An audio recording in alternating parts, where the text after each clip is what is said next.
Hi, ശരത്താണ്. നമ്മൾ കഴിഞ്ഞ ദിവസം ഒരു വീഡിയോ ചെയ്തിരുന്നു. ലോങ് ടൈം ഇൻവെസ്റ്റ്മെന്റ് ചെയ്യുന്ന സമയത്ത് നമ്മൾ മേക്ക് ചെയ്യുന്ന മേജർ മിസ്റ്റേക്കുകളെ പറ്റിയിട്ടൊക്കെയായിരുന്നു ആ ഒരു വീഡിയോയിൽ സംസാരിച്ചിരുന്നത്. അപ്പോൾ ആ ഒരു മിസ്റ്റേക്കുകൾ മാത്രം പറയാതെ ഇനിയിപ്പോൾ അതിന് ഞാൻ എന്തൊക്കെ കാര്യങ്ങളാണ് ഞാൻ ചെയ്യാറ്, ഞാൻ ആ മിസ്റ്റേക്കുകൾ എന്തൊക്കെയാണ് ഒഴിവാക്കാറ്, അതുപോലെ തന്നെ എനിക്ക് എന്താണ് റൈറ്റ് ആയിട്ട് ഫീൽ ചെയ്യുന്നത്, ആ കാര്യങ്ങളൊക്കെ ഈ ഒരു വീഡിയോയിൽ ഷെയർ ചെയ്യാമെന്നാണ് വിചാരിക്കുന്നത്. എൻ്റെ ഇൻവെസ്റ്റ്മെന്റ് രീതി കാര്യങ്ങളൊക്കെയാണ്. സോ അത് ഇപ്പോൾ നമ്മളെ ഈ ഒരു ചാനൽ തുടങ്ങിയ കാലം തൊട്ട് ഈ ഒരു ചാനലിനെ ഫോളോ ചെയ്യുന്ന ആൾക്കാർക്ക് പലരും കേട്ടിട്ടുള്ള കാര്യങ്ങളായിരിക്കും. പക്ഷേ എന്നാൽ പോലും നമ്മൾ ഈ വീഡിയോയിൽ ഞാൻ എൻ്റെ പോർട്ട്ഫോളിയോയിലുള്ള ഒരു സ്റ്റോക്കിനെ എക്സാമ്പിളായിട്ട് എടുത്തിട്ടുണ്ട്. അതിൽ ഞാൻ എന്തൊക്കെ കാര്യങ്ങളാണ് ചെയ്യുന്നത്, എന്തുകൊണ്ടാണ് ഇൻവെസ്റ്റ് ചെയ്തേക്കുന്നത്, എന്തൊക്കെ കാര്യങ്ങളാണ് അതിൽ നോക്കുന്നത് എന്നുള്ള കാര്യങ്ങൾ, അങ്ങനെ ഡീറ്റെയിൽ ആയിട്ട് ഞാൻ എന്താണ് ചെയ്യുന്നത് എന്നുള്ള കാര്യങ്ങൾ ഡീറ്റെയിൽ ആയിട്ട് ആ ഒരു സ്റ്റോക്കിനെയും കൂടെ എടുത്തുകൊണ്ട് തന്നെ പറയാം. അത് പറയുമ്പോഴത്തേന് കുറച്ചുകൂടി യൂസ്ഫുൾ ആവുമെന്ന് വിചാരിക്കുന്നു, പ്രത്യേകിച്ച് ആ ഒരു ഏരിയ എന്ന് പറയുന്നത്. നമുക്ക് ഡീറ്റെയിൽ ആയിട്ട് ആ ഒരു കാര്യങ്ങളൊക്കെ ഈ ഒരു വീഡിയോയിൽ സംസാരിക്കാം. നമ്മൾ കഴിഞ്ഞ വീഡിയോയിൽ പറഞ്ഞിരുന്നത് എന്താണെന്ന് വെച്ചാൽ, ലോങ് ടൈം ഇൻവെസ്റ്റ്മെന്റ് ചെയ്യുമ്പോൾ മെയിൻ ആയിട്ട് വരുന്ന രണ്ട് മിസ്റ്റേക്കുകളെ പറ്റിയിട്ടാണ്. ഒന്നെന്ന് പറഞ്ഞാൽ നമ്മൾ തന്നെ ആദ്യം തന്നെ ഒരു ടൈം പീരീഡ് അങ്ങ് ഫിക്സ് ചെയ്യും, 5 വർഷം 10 വർഷം എന്നുള്ള രീതിയിൽ. ആ ഒരു രീതിയിൽ നമ്മളത് ഫിക്സ് ചെയ്ത് വെക്കുന്നത് ശരിയായിട്ടുള്ള കാര്യമല്ലെന്നും, അതേപോലെ തന്നെ നമ്മൾ ഈ പറയുന്ന പോലെ സ്റ്റോക്ക് മേടിച്ചിട്ട് മറന്നു കളയുക എന്ന് പറയുന്നത്, പിന്നെ ഒരു 10 വർഷം കഴിഞ്ഞ് നോക്കാം, 5 വർഷം കഴിഞ്ഞ് നോക്കാം എന്നുള്ള രീതിയിൽ മറന്നു കളയുക എന്ന് പറയുന്ന കാര്യവും ശരിയായിട്ടുള്ള കാര്യമല്ല എന്നുള്ള കാര്യമാണ് പറഞ്ഞത്. അതിൽ നമ്മൾ പറഞ്ഞിരിക്കുന്നത് ടൈം പീരീഡ് എന്നുള്ള കാര്യം നമ്മളല്ല ഫിക്സ് ചെയ്യേണ്ടത്, സ്റ്റോക്കിന്റെ പെർഫോമൻസ് ആണ് ഫിക്സ് ചെയ്യുന്നത് എന്നുള്ള കാര്യമാണ് ഒന്നാമത്തെ കാര്യം. രണ്ടാമത്തെ കാര്യം, നമ്മൾ ഇതിനെ മറന്നു കളയാനേ ഒരിക്കലും പാടില്ല. നമ്മൾ ആ സ്റ്റോക്കിനെ കൃത്യമായിട്ട് ട്രാക്ക് ചെയ്യണം. ആ സ്റ്റോക്കിലുള്ള പെർഫോമൻസ്, ആ ബിസിനസിന്റെ പെർഫോമൻസ് കാര്യങ്ങളൊക്കെ കൃത്യമായിട്ട് ട്രാക്ക് ചെയ്യുക. അവിടെ നടക്കുന്ന അപ്ഡേറ്റുകളും കാര്യങ്ങളൊക്കെ കൃത്യമായിട്ട് മനസ്സിലാക്കേണ്ടതായിട്ടുള്ള കാര്യമുണ്ട്. ഈ രണ്ട് കാര്യങ്ങളാണ് നമ്മൾ ഡീറ്റെയിൽ ആയിട്ട് ആ വീഡിയോയിൽ സംസാരിച്ചിരുന്നത്. ഇനി നമ്മളിവിടെ സംസാരിക്കാനായിട്ട് പോകുന്നത് ഞാൻ അതിന് വേണ്ടിയിട്ട് എന്തൊക്കെ കാര്യങ്ങളാണ് എൻ്റെ പോർട്ട്ഫോളിയോയിൽ അല്ലെങ്കിൽ എൻ്റെ ഇൻവെസ്റ്റ്മെന്റ് രീതിയിൽ വരുത്തിയിരിക്കുന്ന മാറ്റങ്ങൾ കാര്യങ്ങളൊക്കെയാണ് പറയുന്നത്. ഞാനിവിടെ സ്റ്റോക്കിൽ ഇൻവെസ്റ്റ് ചെയ്ത് കഴിഞ്ഞാൽ അതിനെ ഇങ്ങനെ മറന്നു കളയാറില്ല. അതുപോലെ തന്നെ എൻട്രി എടുക്കുന്നതിന് മുമ്പ് തന്നെ ഫിക്സ്ഡ് ആയിട്ട് ഒരു ഡേറ്റ് കാര്യങ്ങൾ, അല്ലെങ്കിൽ എത്ര വർഷത്തേന് ഹോൾഡ് ചെയ്യണം, അതല്ലെങ്കിൽ എത്ര എമൗണ്ട് ആയാലും ഞാനത് സെല് ചെയ്യും. ഈ ഒരു രീതിയിലുള്ള ടാർഗറ്റുകൾ കാര്യങ്ങളൊന്നും ഞാൻ വെക്കാറില്ല. അതിപ്പോൾ ആ സ്റ്റോക്ക് ഇനിയിപ്പോൾ ഒരു 10 വർഷം ഹോൾഡ് ചെയ്യണമെങ്കിൽ ഞാൻ ഹോൾഡ് ചെയ്യാൻ റെഡിയാണ്. പലരും ആ വീഡിയോ കണ്ടതിന് ശേഷം നമ്മൾ ആ ഒരു, അതായത് ലോങ് ടൈമിലേക്ക് ഇൻവെസ്റ്റ് ചെയ്യേണ്ട അല്ലെങ്കിൽ സ്റ്റോക്കുകൾ ഹോൾഡ് ചെയ്യേണ്ട എന്നുള്ള രീതിയിലാണ് മനസ്സിലാക്കിയെടുത്തത്. അങ്ങനെയല്ല നമ്മൾ ആ വീഡിയോയിൽ പറയാൻ ഉദ്ദേശിച്ചിരിക്കുന്നത്. സ്റ്റോക്ക് ചിലപ്പോൾ നമുക്ക് ഹോൾഡ് ചെയ്യേണ്ടി വരും, അല്ലെങ്കിൽ ചിലപ്പോൾ നമ്മൾ അതിനെ എന്താ പറയുന്നത്, അതിനെ ചിലപ്പോൾ പെട്ടെന്ന് തന്നെ സെല്ല് ചെയ്ത് ഒഴിവാക്കേണ്ടതായിട്ട് വരും. ഇതൊന്നും നമ്മൾ നേരത്തെ തന്നെ ഫിക്സ് ചെയ്ത് തീരുമാനിക്കരുതെന്നുള്ള കാര്യമാണ് ഒന്ന് പറഞ്ഞിരുന്നത്. അതുപോലെ തന്നെ ഇതിനെ ട്രാക്ക് ചെയ്യണമെന്നുള്ള കാര്യം പറഞ്ഞു. അതെല്ലാം റൈറ്റ് ആയിട്ടാണ് പോകുന്നത്, അല്ലെങ്കിൽ ബിസിനസിന്റെ പെർഫോമൻസ് കറക്റ്റ് റൈറ്റ് ആയിട്ടുള്ള വേയിൽ നമ്മൾ എക്സ്പെക്ട് ചെയ്ത പോലെ തന്നെയാണ് പെർഫോം ചെയ്യുന്നതെന്നുണ്ടെങ്കിൽ നമ്മൾ ചിലപ്പോൾ ആ സ്റ്റോക്കിന് 1 വർഷമോ 5 വർഷമോ 10 20 വർഷമൊക്കെ നമ്മൾ ഹോൾഡ് ചെയ്തിരിക്കും. അതല്ലെങ്കിൽ ചിലപ്പോൾ നമ്മുടെ സ്റ്റോക്ക് 5 ഇരട്ടിയോ 10 ഇരട്ടിയോ ചിലപ്പോൾ 20 100 ഇരട്ടിയോ റിട്ടേൺ വരുന്നവരെ നമ്മൾ വെയിറ്റ് ചെയ്തൊന്നും ഇരിക്കും. സോ ഇതൊന്നും നമ്മൾ നേരത്തെ ഫിക്സ് ചെയ്യുന്നില്ല, അല്ലെങ്കിൽ ഞാൻ ഇതൊന്നും ഫിക്സ് ചെയ്യുന്നില്ല. ഇതെല്ലാം ആ ബിസിനസിന്റെ പെർഫോമൻസ് ആണ് ഇതെല്ലാ കാര്യങ്ങളും തീരുമാനിക്കുന്നത്. സോ അതെങ്ങനെയാണെന്ന് മനസ്സിലാകണമെന്നുണ്ടെങ്കിൽ എങ്ങനെയാണ് ഈ സ്റ്റോക്കിനെ ഐഡന്റിഫൈ ചെയ്യുന്നത്, അതുപോലെ തന്നെ എന്തുകൊണ്ടാണ് നമ്മൾ ഈ ഒരു സ്റ്റോക്കിലേക്ക് ഇൻവെസ്റ്റ് ചെയ്യുന്നത് എന്നുള്ളൊരു പോയിന്റ് ഉണ്ട്. സോ അവിടെ മിക്കവാറും ആൾക്കാർ എടുക്കുന്ന തീരുമാനം നമ്മൾ നേരത്തെ പറഞ്ഞ തീരുമാനങ്ങളെ ബേസ് ചെയ്തിട്ടായിരിക്കും. 5 വർഷത്തേക്കോ 10 വർഷത്തേക്കോ എനിക്ക് ആവശ്യമില്ലാത്ത കുറച്ച് ഫണ്ട് ഉണ്ട്, അല്ലെങ്കിൽ അതെനിക്ക് ഇൻവെസ്റ്റ് ചെയ്യാൻ റെഡി ആയിട്ടുള്ള കുറച്ച് ഫണ്ട് ഉണ്ടെന്നുള്ളതായിരിക്കും ചിലരുടെ റീസൺ. അതല്ലെങ്കിൽ ചിലരുടെ റീസൺ എന്താണെന്ന് വെച്ചാൽ, ചിലപ്പോൾ എനിക്ക് ഇതിനകത്തുനിന്ന് ഒരു 10 ഇരട്ടിയോ അല്ലെങ്കിൽ 5 ഇരട്ടിയോ അല്ലെങ്കിൽ ഡബിൾ ആക്കി, എൻ്റെ എമൗണ്ട് ഡബിൾ ആക്കണം ഒരു 3-4 വർഷത്തിൽ, ആ ഒരു ഫിക്സ്ഡ് ആയിട്ടുള്ള ടാർഗറ്റ് വെച്ചിട്ടായിരിക്കും ഇൻവെസ്റ്റ് ചെയ്യുന്നത്. ആ ഒരു ഫിക്സ്ഡ് ആയിട്ട് അങ്ങനത്തെ രീതിയിലല്ല ഞാൻ സ്റ്റോക്കിനെ സെലക്ട് ചെയ്യുന്നത് അല്ലെങ്കിൽ ഇൻവെസ്റ്റ് ചെയ്യുന്നത്. ഇൻവെസ്റ്റ് ചെയ്യുന്ന സമയത്ത് ഞാൻ നോക്കുന്നത് ബിസിനസിന്റെ പെർഫോമൻസ്. എന്തായാലും നമ്മൾ എല്ലാവരും ഇൻവെസ്റ്റ് ചെയ്യുന്നത് ഈ പറഞ്ഞ ക്യാഷ് അല്ലെങ്കിൽ റിട്ടേൺ നമ്മൾ ജനറേറ്റ് ചെയ്യാൻ വേണ്ടി തന്നെയാണ്. പക്ഷേ അവിടെ ഞാൻ മെയിനായിട്ട് ഫോക്കസ് ചെയ്യുന്നത് ബിസിനസ് എങ്ങനെ പെർഫോം ചെയ്യുന്നു എന്നുള്ള കാര്യമാണ്. കാരണം ഒരു ബിസിനസ് കൺസിസ്റ്റന്റ് ആയിട്ട് പെർഫോം ചെയ്താൽ ആ ഒരു സ്റ്റോക്ക് റിട്ടേൺ മേക്ക് ചെയ്യാതെ തരാനുള്ള സാധ്യത വളരെ കൂടുതലാണ്. കാരണം ബിസിനസിന്റെ ഗ്രോത്തിനനുസരിച്ചിട്ടാണ് ഈ ഒരു സ്റ്റോക്കിന്റെ പെർഫോമൻസ്, അല്ലെങ്കിൽ ഈ ചാർട്ടിന്റെ പെർഫോമൻസ്, അല്ലെങ്കിൽ പ്രൈസിന്റെ മൂവ്മെന്റ് നടക്കാനുള്ള ചാൻസ് മുഴുവൻ ഈ പറഞ്ഞ ബിസിനസിന്റെ പെർസ്പെക്റ്റീവില്, ബിസിനസ് എങ്ങനെ പെർഫോം ചെയ്യുന്നു എന്നനുസരിച്ചിട്ടാണ്. അതായത് നമ്മൾ ഒരു ഷോർട്ട് ടൈമിൽ, ഒരു 5 ദിവസത്തെ 1 മാസത്തെ 2 മാസത്തെ കാര്യമല്ല പറയുന്നത്, ഒരു 6 മാസം അല്ലെങ്കിൽ 1 വർഷം 2 വർഷം ആ ഒരു രീതിയിൽ ലോങ്ങർ ടൈമിലേക്ക് നമ്മൾ നോക്കുന്ന സമയത്ത് ഈ ബിസിനസ് എങ്ങനെയാണ് പെർഫോം ചെയ്തിരിക്കുന്നത് അതിനനുസരിച്ചിട്ട് ഈ സ്റ്റോക്കിന്റെ പ്രൈസിൽ മൂവ്മെന്റ് വന്നിരിക്കുന്നതായിട്ട് നമുക്ക് കാണാനായിട്ട് പറ്റും. അപ്പോൾ അതുകൊണ്ട് തന്നെ ഞാൻ ഈ സ്റ്റോക്കുകളിൽ ഇൻവെസ്റ്റ് ചെയ്യുന്നത് ഈ പറഞ്ഞ ബിസിനസിന്റെ പെർഫോമൻസിനെയാണ് മെയിനായിട്ട് നോക്കുന്നത്. അതല്ലാതെ എൻ്റെ ക്യാപിറ്റൽ അടുത്ത 2-3 വർഷം കൊണ്ട് എത്രയാക്കാൻ പറ്റുമെന്നുള്ള രീതിയിൽ അതിന് ഈ സ്റ്റോക്കിനെ കൊണ്ട് പറ്റുമെന്നുള്ളതല്ല നോക്കുന്നത്. ഈ സ്റ്റോക്കിന് ഏത് രീതിയിൽ വളരാൻ പറ്റും അതാണ് എനിക്കറിയേണ്ടതായിട്ടുള്ള കാര്യം. എന്തായാലും ഒരു ബിസിനസ് നല്ല രീതിയിൽ വളർന്നാൽ അതിന്റെ പ്രൈസിൽ നല്ല രീതിയിലുള്ള മൂവ്മെന്റ് കാര്യങ്ങൾ വരാനുള്ള സാധ്യത വളരെ കൂടുതലാണ്. അതിനിപ്പോൾ വെറുതെ ഒരു എക്സാമ്പിൾ എടുത്ത് നോക്കിയാൽ, ഇപ്പോൾ ഒരു ബിസിനസ്സിലെ മാനേജ്മെന്റ് വന്നിട്ട് പറയുകയാണ് അവർ അടുത്ത 10 വർഷം കൊണ്ട് റവന്യൂ ഒരു 10 ഇരട്ടിയാക്കും എന്നുള്ള രീതിയിൽ പറയുകയാണ്. അപ്പം ഇപ്പോൾ ആ കമ്പനിയുടെ ഒരു പ്രോഫിറ്റ് എന്ന് പറയുന്നത് ഒരു 10 കോടിയാണെങ്കിൽ അടുത്ത 10 വർഷം കൊണ്ട് അവരുടെ റവന്യൂ ഒരു 10 ഇരട്ടിയാണ്. എന്ന് വെച്ചാൽ ഒരു 25-26% CAGR ഗ്രോത്ത് ആണ് മാനേജ്മെന്റ് പറയുന്നത്. സോ അപ്പോൾ ഇപ്പോൾ ആ കമ്പനിക്ക് ഒരു 40 PE ഒക്കെ കൊടുത്ത് ആൾക്കാർ മേടിക്കാൻ റെഡിയാണെന്ന് വിചാരിക്കുക. സെയിം ബിസിനസ് ഇവർ ഈ പറഞ്ഞ പോലെ അടുത്ത 10 വർഷം പെർഫോം ചെയ്ത് കഴിഞ്ഞാൽ ഇപ്പോൾ ഉള്ള ലെവലിൽ നിന്ന് 10 ഇരട്ടിയായിട്ട് അവരുടെ റവന്യൂ കൂടി കഴിഞ്ഞാൽ സ്വാഭാവികമായിട്ടും അത് നല്ല ബിസിനസ് ആണെന്നുണ്ടെങ്കിൽ അവർക്ക് ഈ പറഞ്ഞ മാർജിൻസിൽ കാര്യങ്ങൾ ഇമ്പ്രൂവ്മെന്റ് വരാൻ സാധ്യതയുണ്ട്. അപ്പം നമുക്കൊരു എക്സാമ്പിൾ ആയിട്ട് ഒരു 20 ഇരട്ടിയായിട്ട് അവരുടെ പ്രോഫിറ്റ് കൂടുമെന്ന് എക്സ്പെക്ട് ചെയ്യുകയാണെന്നുണ്ടെങ്കിൽ 10 ഇരട്ടി ബിസിനസ് അല്ലെങ്കിൽ റവന്യൂ ഗ്രോ ചെയ്യുന്ന സമയത്ത് ഒരു 20 ഇരട്ടിയായിട്ട് അവരുടെ പ്രോഫിറ്റ് ഗ്രോ ചെയ്യുകയാണെന്നുണ്ടെങ്കിൽ ഇപ്പോൾ ആ ഒരു ബിസിനസ്സിന് ഏകദേശം ഒരു 10 കോടി രൂപയുടെ പ്രോഫിറ്റ് ഉണ്ടെന്ന് വിചാരിക്കുക. അതുപോലെ ഈ പറഞ്ഞ PE റേഷ്യോ 40 ആണെന്നുണ്ടെങ്കിൽ മാർക്കറ്റ് ക്യാപ്പ് എന്ന് പറയുന്നത് 40 × 10 400 കോടി എന്ന് വരും. അപ്പോൾ 400 കോടി മാർക്കറ്റ് ക്യാപ്പ് ഉള്ള കമ്പനിക്ക് ഏകദേശം 40 PE ഇപ്പോൾ അവൈലബിൾ ആണ്. 10 വർഷം കഴിയുമ്പോൾ ഈ പറഞ്ഞ പ്രോഫിറ്റ് ഒരുപക്ഷെ 20 ഇരട്ടി ആകാനുള്ള സാധ്യതയാണ് ആ ബിസിനസ്സിൽ ഇപ്പോൾ മാനേജ്മെന്റ് ഗൈഡൻസ് വെച്ച് നമ്മൾ കാണുന്നത്. അത് നോക്കുമ്പോൾ ഇപ്പോൾ 10 കോടിയുള്ള അവരുടെ പ്രോഫിറ്റ് എന്ന് പറയുന്നത് ഏകദേശം 20 ഇരട്ടി ഇൻറ്റു 10 ഇൻറ്റു 20 200 കോടി ആവാനുള്ള സാധ്യതയുണ്ട്. ആ സമയത്ത് അവരുടെ PE റേഷ്യോ നമ്മൾ കാൽക്കുലേറ്റ് ചെയ്ത് നോക്കിയാൽ, അതായത് സ്റ്റോക്ക് നമ്മളിന്ന് മേടിക്കുന്നു, സ്റ്റോക്കിൽ പ്രൈസിൽ വ്യത്യാസമൊന്നും വരുന്നില്ല, കാരണം ഇതിൽ വ്യത്യാസം എന്തെങ്കിലും വരുമോ എന്നുള്ള കാര്യമാണ് നമുക്കറിയേണ്ടത്. അതിനുവേണ്ടിയാണ് നമ്മൾ ഫോർവേഡ് PE കാൽക്കുലേറ്റ് ചെയ്ത് നോക്കുന്നത്. അപ്പോൾ 10 വർഷം കഴിഞ്ഞിട്ടുള്ള കാര്യം നമ്മൾ കാൽക്കുലേറ്റ് ചെയ്യുമ്പോൾ സ്റ്റോക്ക് നമ്മളിവിടെ മേടിച്ചൊരു ലെവലിൽ തന്നെ ഈ ഒരു പ്രൈസ് മൂവ്മെന്റ് ഇവിടെ തന്നെ ഇങ്ങനെ സൈഡ് വൈസ് ആയിട്ട് തന്നെ നിൽക്കുകയാണെന്നുണ്ടെങ്കിൽ അടുത്ത 10 വർഷം കഴിഞ്ഞ് നമ്മൾ നോക്കുമ്പോഴത്തേന് 400 കോടിയാണ് അവരുടെ മാർക്കറ്റ് ക്യാപ്പ്. കാരണം പ്രൈസിൽ മൂവ്മെന്റ് വരുന്നില്ല, ഈ ഒരു റേഞ്ചിൽ തന്നെയാണ് നിൽക്കുന്നത്. ഡിവൈഡഡ് ബൈ അന്നത്തെ പ്രോഫിറ്റ് ഏകദേശം 200 കോടിയാണ്. അപ്പോൾ 400 ഡിവൈഡ് ബൈ 200 എന്ന് പറയുമ്പോൾ അന്നത്തെ അവരുടെ PE 10 വർഷം കഴിഞ്ഞാൽ ഈ സ്റ്റോക്ക് 2 എന്ന് പറയുന്ന PEയിൽ അവൈലബിൾ ആകാൻ പോവുകയാണ്. 400 ഡിവൈഡ് ബൈ 200. അപ്പം ഈ 10 വർഷമായിട്ട് 25-26% റവന്യൂ ഗ്രോത്തും 30% മുകളിലൊക്കെ പ്രോഫിറ്റ് ഗ്രോത്തും വരുത്താൻ പോകുന്ന ഒരു കമ്പനി ഈ പറഞ്ഞ അവരുടെ PE റേഷ്യോ അന്ന് 2 PE ആയിട്ട് കുറയാൻ സാധ്യതയുണ്ട്. സ്വാഭാവികമായിട്ട് ഇപ്പം 40 PE കൊടുക്കാൻ ആൾക്കാർ റെഡി ആണെന്നുണ്ടെങ്കിൽ ആ സമയത്തും കൺസിസ്റ്റന്റ് ആയിട്ട് ഈ ഒരു പെർഫോമൻസ് വന്നു കഴിഞ്ഞാൽ ഈ സ്റ്റോക്കിൽ 40 PE ഒക്കെ കിട്ടാനുള്ള സാധ്യത വളരെ കൂടുതലാണ്. അപ്പോൾ ആ ഒരു ബിസിനസ്സിൽ അടുത്ത 10 വർഷം കൊണ്ട് ഈ 40 PE തന്നെ കൺസിസ്റ്റന്റ് ആയിട്ട് മേക്ക് ചെയ്യണമെന്നുണ്ടെങ്കിൽ സ്റ്റോക്കിൽ അത് ഈ ഒരു രീതിയിൽ നിന്നാണ് ഇവിടെ പ്രൈസിൽ മൂവ്മെന്റ് വന്നില്ലെങ്കിൽ സ്റ്റോക്കിന്റെ PE 2 ആയിട്ട് കുറയും. അതുകൊണ്ട് തന്നെ സ്വാഭാവികമായിട്ട് ഈ 2നെ 40 PE ആക്കാനായിട്ട് ഇൻറ്റു 20 വരണം. അതായത് നമ്മൾ ഇൻവെസ്റ്റ് ചെയ്ത എമൗണ്ട് 20 ടൈംസ് റിട്ടേൺ തരാൻ സാധ്യതയുണ്ടെന്നാണ് നമ്മൾ അതിൽ നിന്ന് മനസ്സിലാക്കുന്നത് അതിൽ നിന്ന്. കാരണം 40 PE ഇപ്പോൾ കൊടുക്കാൻ റെഡിയാണെങ്കിൽ ആ സമയത്ത് ഇത്രയും പെർഫോം ചെയ്താൽ 40 നല്ല ഒരു 80, 90, 100 PE ഒക്കെ ചിലപ്പോൾ ആ സ്റ്റോക്കിൽ കിട്ടിയേക്കാം. കാരണം കൺസിസ്റ്റന്റ് ആയിട്ട് 10 വർഷം ഈ ഒരു രീതിയിൽ പെർഫോം ചെയ്യുന്ന സ്റ്റോക്കിനെ പറ്റി നമ്മൾ സംസാരിക്കുന്നത്. അപ്പോൾ അതുകൊണ്ട് തന്നെ ബിസിനസ്സിൽ പെർഫോമൻസ് വന്നാൽ സ്വാഭാവികമായിട്ട് സ്റ്റോക്കിന്റെ പ്രൈസിൽ മൂവ്മെന്റ് കാര്യങ്ങൾ വരാനുള്ള സാധ്യത. അങ്ങനെയാണ് സ്റ്റോക്കിന്റെ പ്രൈസിൽ മൂവ്മെന്റ് ശരിക്കും ആക്ച്വലി സംഭവിച്ചുകൊണ്ടിരിക്കുന്ന മാർക്കറ്റിൽ. അപ്പോൾ അതുകൊണ്ട് തന്നെ ഇപ്പം ഞാൻ അതിനൊരു റിയൽ ലൈഫ് എക്സാമ്പിൾ ആയിട്ട് നോക്കിക്കഴിഞ്ഞാൽ, ഞാനിപ്പോൾ ഇൻവെസ്റ്റ് ചെയ്തേക്കുന്ന ഒരു സ്റ്റോക്കാണ്, എല്ലാവർക്കും അറിയാമെന്ന് വിചാരിക്കുന്നു, കല്യാൺ ജുവലേഴ്സ്. ഈ ഒരു സ്റ്റോക്കിന്റെ ബൈ ഓർ സെൽ റെക്കമെൻഡേഷൻ ആയിട്ട് എടുക്കരുത്. കാരണം നമുക്ക് ഒരു എക്സാമ്പിൾ എടുത്ത് പറയണമെന്നുണ്ടെങ്കിൽ നമ്മൾ ഇൻവെസ്റ്റ് ചെയ്ത ഒരു സ്റ്റോക്കിനെ പറ്റി പറയുക, അതിനകത്ത് ഞാൻ എന്തൊക്കെ കാര്യങ്ങളാണ് എക്സ്പെക്ട് ചെയ്യുന്നത്, ആ ഒരു രീതിയിലുള്ള കാര്യങ്ങളൊക്കെ പറഞ്ഞാലേ ഉള്ളൂ നമുക്കത് റിയൽ ആയിട്ടൊന്ന് മനസ്സിലാക്കാനായിട്ട് പറ്റുള്ളൂ. അപ്പോൾ ഞാൻ ഈ കല്യാൺ ജുവലേഴ്സിൽ ഇൻവെസ്റ്റ് ചെയ്തിരിക്കുന്ന സമയത്ത് കഴിഞ്ഞ റിസൾട്ടിൻ്റെ സമയത്ത്, അതായത് Q4 റിസൾട്ടിൻ്റെ സമയത്ത്, ഈ ഫൈനാൻഷ്യൽ ഇയർ എൻഡ് ചെയ്ത സമയത്ത്, അതായത് ഈ മാർച്ച് ഏപ്രിൽ സമയത്തെ കാര്യമാണ് പറയുന്നത്, ഏപ്രിൽ മെയ് എന്ന് പറയും, മാനേജ്മെന്റ് കമ്മിറ്റി കാര്യങ്ങളൊക്കെ വരുന്ന സമയത്ത് അന്നേരം മാനേജ്മെന്റ് എന്തൊക്കെ കാര്യങ്ങളാണ് അടുത്തൊരു വർഷത്തേക്ക് പറഞ്ഞിരിക്കുന്ന കാര്യമാണ് നമ്മൾ ഈ വീഡിയോയിൽ സംസാരിക്കാനായിട്ട് പോകുന്നത്. നമുക്ക് പല മാനേജ്മെന്റും വന്നിട്ട് ചിലപ്പോൾ ഒരു 5 വർഷമോ 10 വർഷമോ കഴിഞ്ഞിട്ടുള്ള അവരുടെ ഒരു ഗ്രോത്തിനെ പറ്റിയിട്ട് കാര്യങ്ങളൊക്കെ പറയാറുണ്ട്. പക്ഷെ നമുക്ക് ഈ ഒരു ലോങ് ടൈമിലേക്കുള്ള ആ ഒരു കാര്യം നമുക്ക് മനസ്സിലാക്കിയിരിക്കും, അത് പ്രശ്നമൊന്നുമില്ല. പക്ഷേ നമുക്ക് ഇപ്പോൾ അടുത്തടുത്ത് വരുന്ന വർഷങ്ങളിൽ ഏത് രീതിയിലാണ് ഇവർ പെർഫോം ചെയ്യുന്നുള്ള കാര്യമാണ് നമുക്കറിയേണ്ടത്. പ്രത്യേകിച്ച് അടുത്തടുത്ത റിസൾട്ടുകൾ വരുന്ന സമയത്ത് ഇവരുടെ പെർഫോമൻസ് കൃത്യമായിട്ട് മീറ്റ് ചെയ്യുന്നുണ്ടെന്നുള്ള കാര്യം നമുക്ക് നോക്കേണ്ടതായിട്ടുണ്ട്. അതുകൊണ്ട് തന്നെ നമ്മളിപ്പോൾ 5 വർഷമോ 10 വർഷമോ കഴിഞ്ഞിട്ട് മാനേജ്മെന്റ് ഈ ഒരു ഗ്രോത്ത് പറഞ്ഞാൽ നമുക്ക് അടുത്തടുത്ത വർഷങ്ങളിൽ ഇവർ എങ്ങനെയാണ് പെർഫോം ചെയ്യുക, അല്ലെങ്കിൽ ഇവർ ഈ പറഞ്ഞ ഗൈഡൻസിലേക്ക് അല്ലെങ്കിൽ ആ ഒരു രീതിയിലേക്ക് എത്താനായിട്ട് ഇവർ എന്തൊക്കെ കാര്യങ്ങളാണ് ചെയ്യുക എന്നുള്ള കാര്യമാണ് നമുക്കറിയേണ്ടത്. അപ്പോൾ ഇവിടെ നോക്കുമ്പോൾ കല്യാണിന്റെ മാനേജ്മെന്റ് എന്തൊക്കെയാണ് പറഞ്ഞിരിക്കുന്ന കാര്യമാണ് ഞാൻ ഇവിടെ സംസാരിക്കാനായിട്ട് പോകുന്നത്. കാരണം ആ ഒരു ആൻറ്റിസിപ്പേഷൻ മാനേജ്മെന്റ് ഈ പറഞ്ഞ കാര്യങ്ങൾക്ക് വേണ്ടിയാണ് ഞാൻ ഈ സ്റ്റോക്കിൽ ഇൻവെസ്റ്റ് ചെയ്തിരിക്കുന്നത്. അപ്പോൾ അത് നോക്കുമ്പോഴത്തേന് മാനേജ്മെന്റ് കഴിഞ്ഞ റിസൾട്ടിന്റെ സമയത്ത് വന്ന് പറഞ്ഞിരിക്കുന്നത് അവരുടെ ടോട്ടൽ ഷോറൂംസിന്റെ എണ്ണം നോക്കിയാൽ, കല്യാണിന്റെ ഷോറൂംസിന്റെ എണ്ണം നോക്കിയാൽ 500 ഷോറൂംസിന് മുകളിലുണ്ട് ഇപ്പോൾ കഴിഞ്ഞ റിസൾട്ടിന്റെ സമയത്ത്. അവിടെ നിന്നിട്ട് മാനേജ്മെന്റ് പറഞ്ഞിരിക്കുന്നത് ഈ വരുന്ന വർഷത്തിൽ FY27 അവർ ഏകദേശം 84 കല്യാണിന്റെ ഷോറൂംസ് ഓപ്പൺ ചെയ്യുമെന്ന് പറയുന്നുണ്ട്, ഇന്ത്യയിൽ മാത്രം. അതുപോലെ 6 കല്യാണിന്റെ ഷോറൂംസ് ഇന്ത്യക്ക് പുറത്ത് ഓപ്പൺ ചെയ്യുമെന്ന് പറയുന്നു.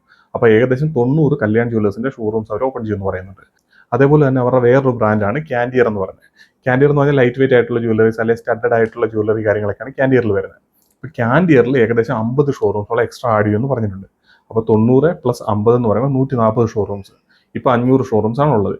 അത് കൂടാതെ തന്നെ അവർ പുതിയൊരു ബിസിനസിനെ പറ്റിയിട്ടൂടെ പറയുന്നുണ്ട്. അതായത് ഈ പറഞ്ഞ ഹൈപ്പർ ലോക്കലായിട്ടൊരു ബിസിനസ് അവർ സ്റ്റാർട്ട് ചെയ്യാനായിട്ട്. ഇപ്പോൾ കേരളത്തിൽ വരുമ്പോൾ കേരളത്തിലെ ജ്വല്ലറികൾക്ക് ഉണ്ടാകുന്ന ഒരു രീതിയും അത് തന്നെ ആയിരിക്കത്തില്ല തമിഴ്നാട്ടിലെ ജ്വല്ലറിയിലേക്ക് വരുമ്പോൾ.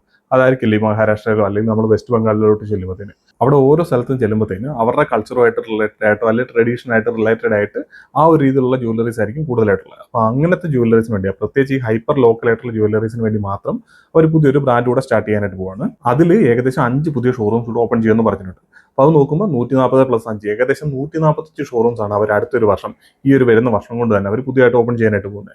അത് നോക്കുമ്പോൾ ഏകദേശം 30%, ഏകദേശം 500ഓളം ഷോറൂംസ് ഉണ്ട്. അതിന് മുകളിൽ ഒരു 30%ഓളം ഷോറൂംസ് എക്സ്ട്രാ വരാനായിട്ട് പോകുന്നുണ്ട് ഈ ഒരു ഫൈനാൻഷ്യൽ ഇയറിൽ. അത് വെച്ച് നോക്കുമ്പോൾ നമുക്ക് ഈ പറഞ്ഞ പോലെ ഈ ക്യാൻഡിയറിന്റെ ഷോറൂംസ് എന്ന് പറഞ്ഞാൽ ചെറുതാണ്. കല്യാൺ ജ്വല്ലറി മേജർ വലിയ ഷോറൂംസിന്റെ അത്രയും വലുപ്പമില്ല ക്യാൻഡിയറിന്റെ. അതുകൊണ്ട് തന്നെ ഇൻവെന്ററി കാര്യങ്ങൾ കുറവാണ്. കല്യാണിൽ വരുന്ന അത്രയും പറഞ്ഞ പോലെ സെയിൽസ് അവിടെ നിന്ന് വരില്ല. അതുകൊണ്ട് തന്നെ നമ്മൾ മൊത്തത്തിൽ ഈ പറഞ്ഞ വോളിയം ഗ്രോത്ത്, പുതിയ ഷോറൂംസിന്റെ എണ്ണം എന്ന് പറഞ്ഞാൽ 30% ഗ്രോ ചെയ്യുമെങ്കിലും നമുക്കൊരു 20-25% ഗ്രോത്ത് പുതിയ ഷോറൂംസിൽ നമുക്ക് എക്സ്പെക്ട് ചെയ്യാം. കാരണം പുതിയ ഷോറൂംസ് വരുമ്പോൾ അവിടെ നടക്കുന്ന സെയിൽ എന്ന് പറഞ്ഞാൽ ഈ കഴിഞ്ഞ വർഷം നടന്നതിന് കഴിഞ്ഞും എക്സ്ട്രാ പുറത്തുനിന്ന് വരുന്ന സെയിൽസ് ആണ്. അപ്പോൾ അതുകൊണ്ട് തന്നെ ഈ വോളിയം ഗ്രോത്ത്, പുതിയ ഷോറൂംസിന്റെ ഗ്രോത്ത് വരുമ്പോൾ എക്സ്ട്രാ ആയിട്ട് ഗ്രോത്ത് വരാൻ സാധ്യതയുണ്ട്. അപ്പോൾ ആ വരുന്ന ഗ്രോത്ത് എന്ന് പറഞ്ഞാൽ ഒരു 20-25% ഗ്രോത്ത് പുതിയ കസ്റ്റമേഴ്സിൽ നിന്ന് അല്ലെങ്കിൽ പുതിയ ലൊക്കേഷൻസിൽ നിന്ന് നമുക്ക് എക്സ്പെക്ട് ചെയ്യാനായിട്ട് പറ്റും. പിന്നെ അതേപോലെ SSSG എന്ന് പറയും, സെയിം സ്റ്റോർ സെയിൽസ് ഗ്രോത്ത്. അതെന്ന് പറയുന്നത് ഒരു വർഷത്തിന് മുമ്പ്, അതായത് ഓൾറെഡി ഉള്ള ഷോറൂംസിൽ, പഴയ ഷോറൂംസിൽ എത്ര ഗ്രോത്ത് വരും എന്നുള്ളത്. ഇപ്പോൾ കഴിഞ്ഞ വർഷം അവർ ചെയ്ത ബിസിനസ്സിനെ കഴിഞ്ഞ് കൂടുതലായിട്ട് അവർ എത്ര ചെയ്യും എന്നുള്ള കാര്യം അതിൽ മാനേജ്മെന്റ് ഗൈഡ് ചെയ്യുന്ന 5 തൊട്ട് 10% ഗ്രോത്ത് അതിൽ വരും എന്നുള്ള കാര്യം. അപ്പോൾ ഓൾറെഡി ഉള്ള ഷോറൂംസിൽ 5 തൊട്ട് 10% ഗ്രോത്തും പുതിയതായിട്ട് ഏകദേശം 20 തൊട്ട് 25% ഗ്രോത്ത് പുതിയ ഷോറൂംസ് വരുന്ന കൂടിയും വരാനായിട്ട് സാധ്യതയുണ്ട്. അപ്പോൾ അങ്ങനെ നോക്കുമ്പോൾ നമുക്കൊരു 30 തൊട്ട് 35% ഗ്രോത്ത് ഈ ഒരു ബിസിനസ്സിൽ എക്സ്പെക്ട് ചെയ്യാൻ പറ്റും മാനേജ്മെന്റിന്റെ കമന്റിന് അനുസരിച്ചിട്ട്. അല്ലാതെ നമ്മൾ സ്വന്തമായിട്ട് ഊഹിച്ചെടുക്കും, അല്ലെങ്കിൽ വേറെ ഏതെങ്കിലും ഫണ്ട് മാനേജേഴ്സോ ഇവരൊന്നും പറയുന്ന കാര്യമല്ല നമ്മൾ എടുക്കുന്നത്.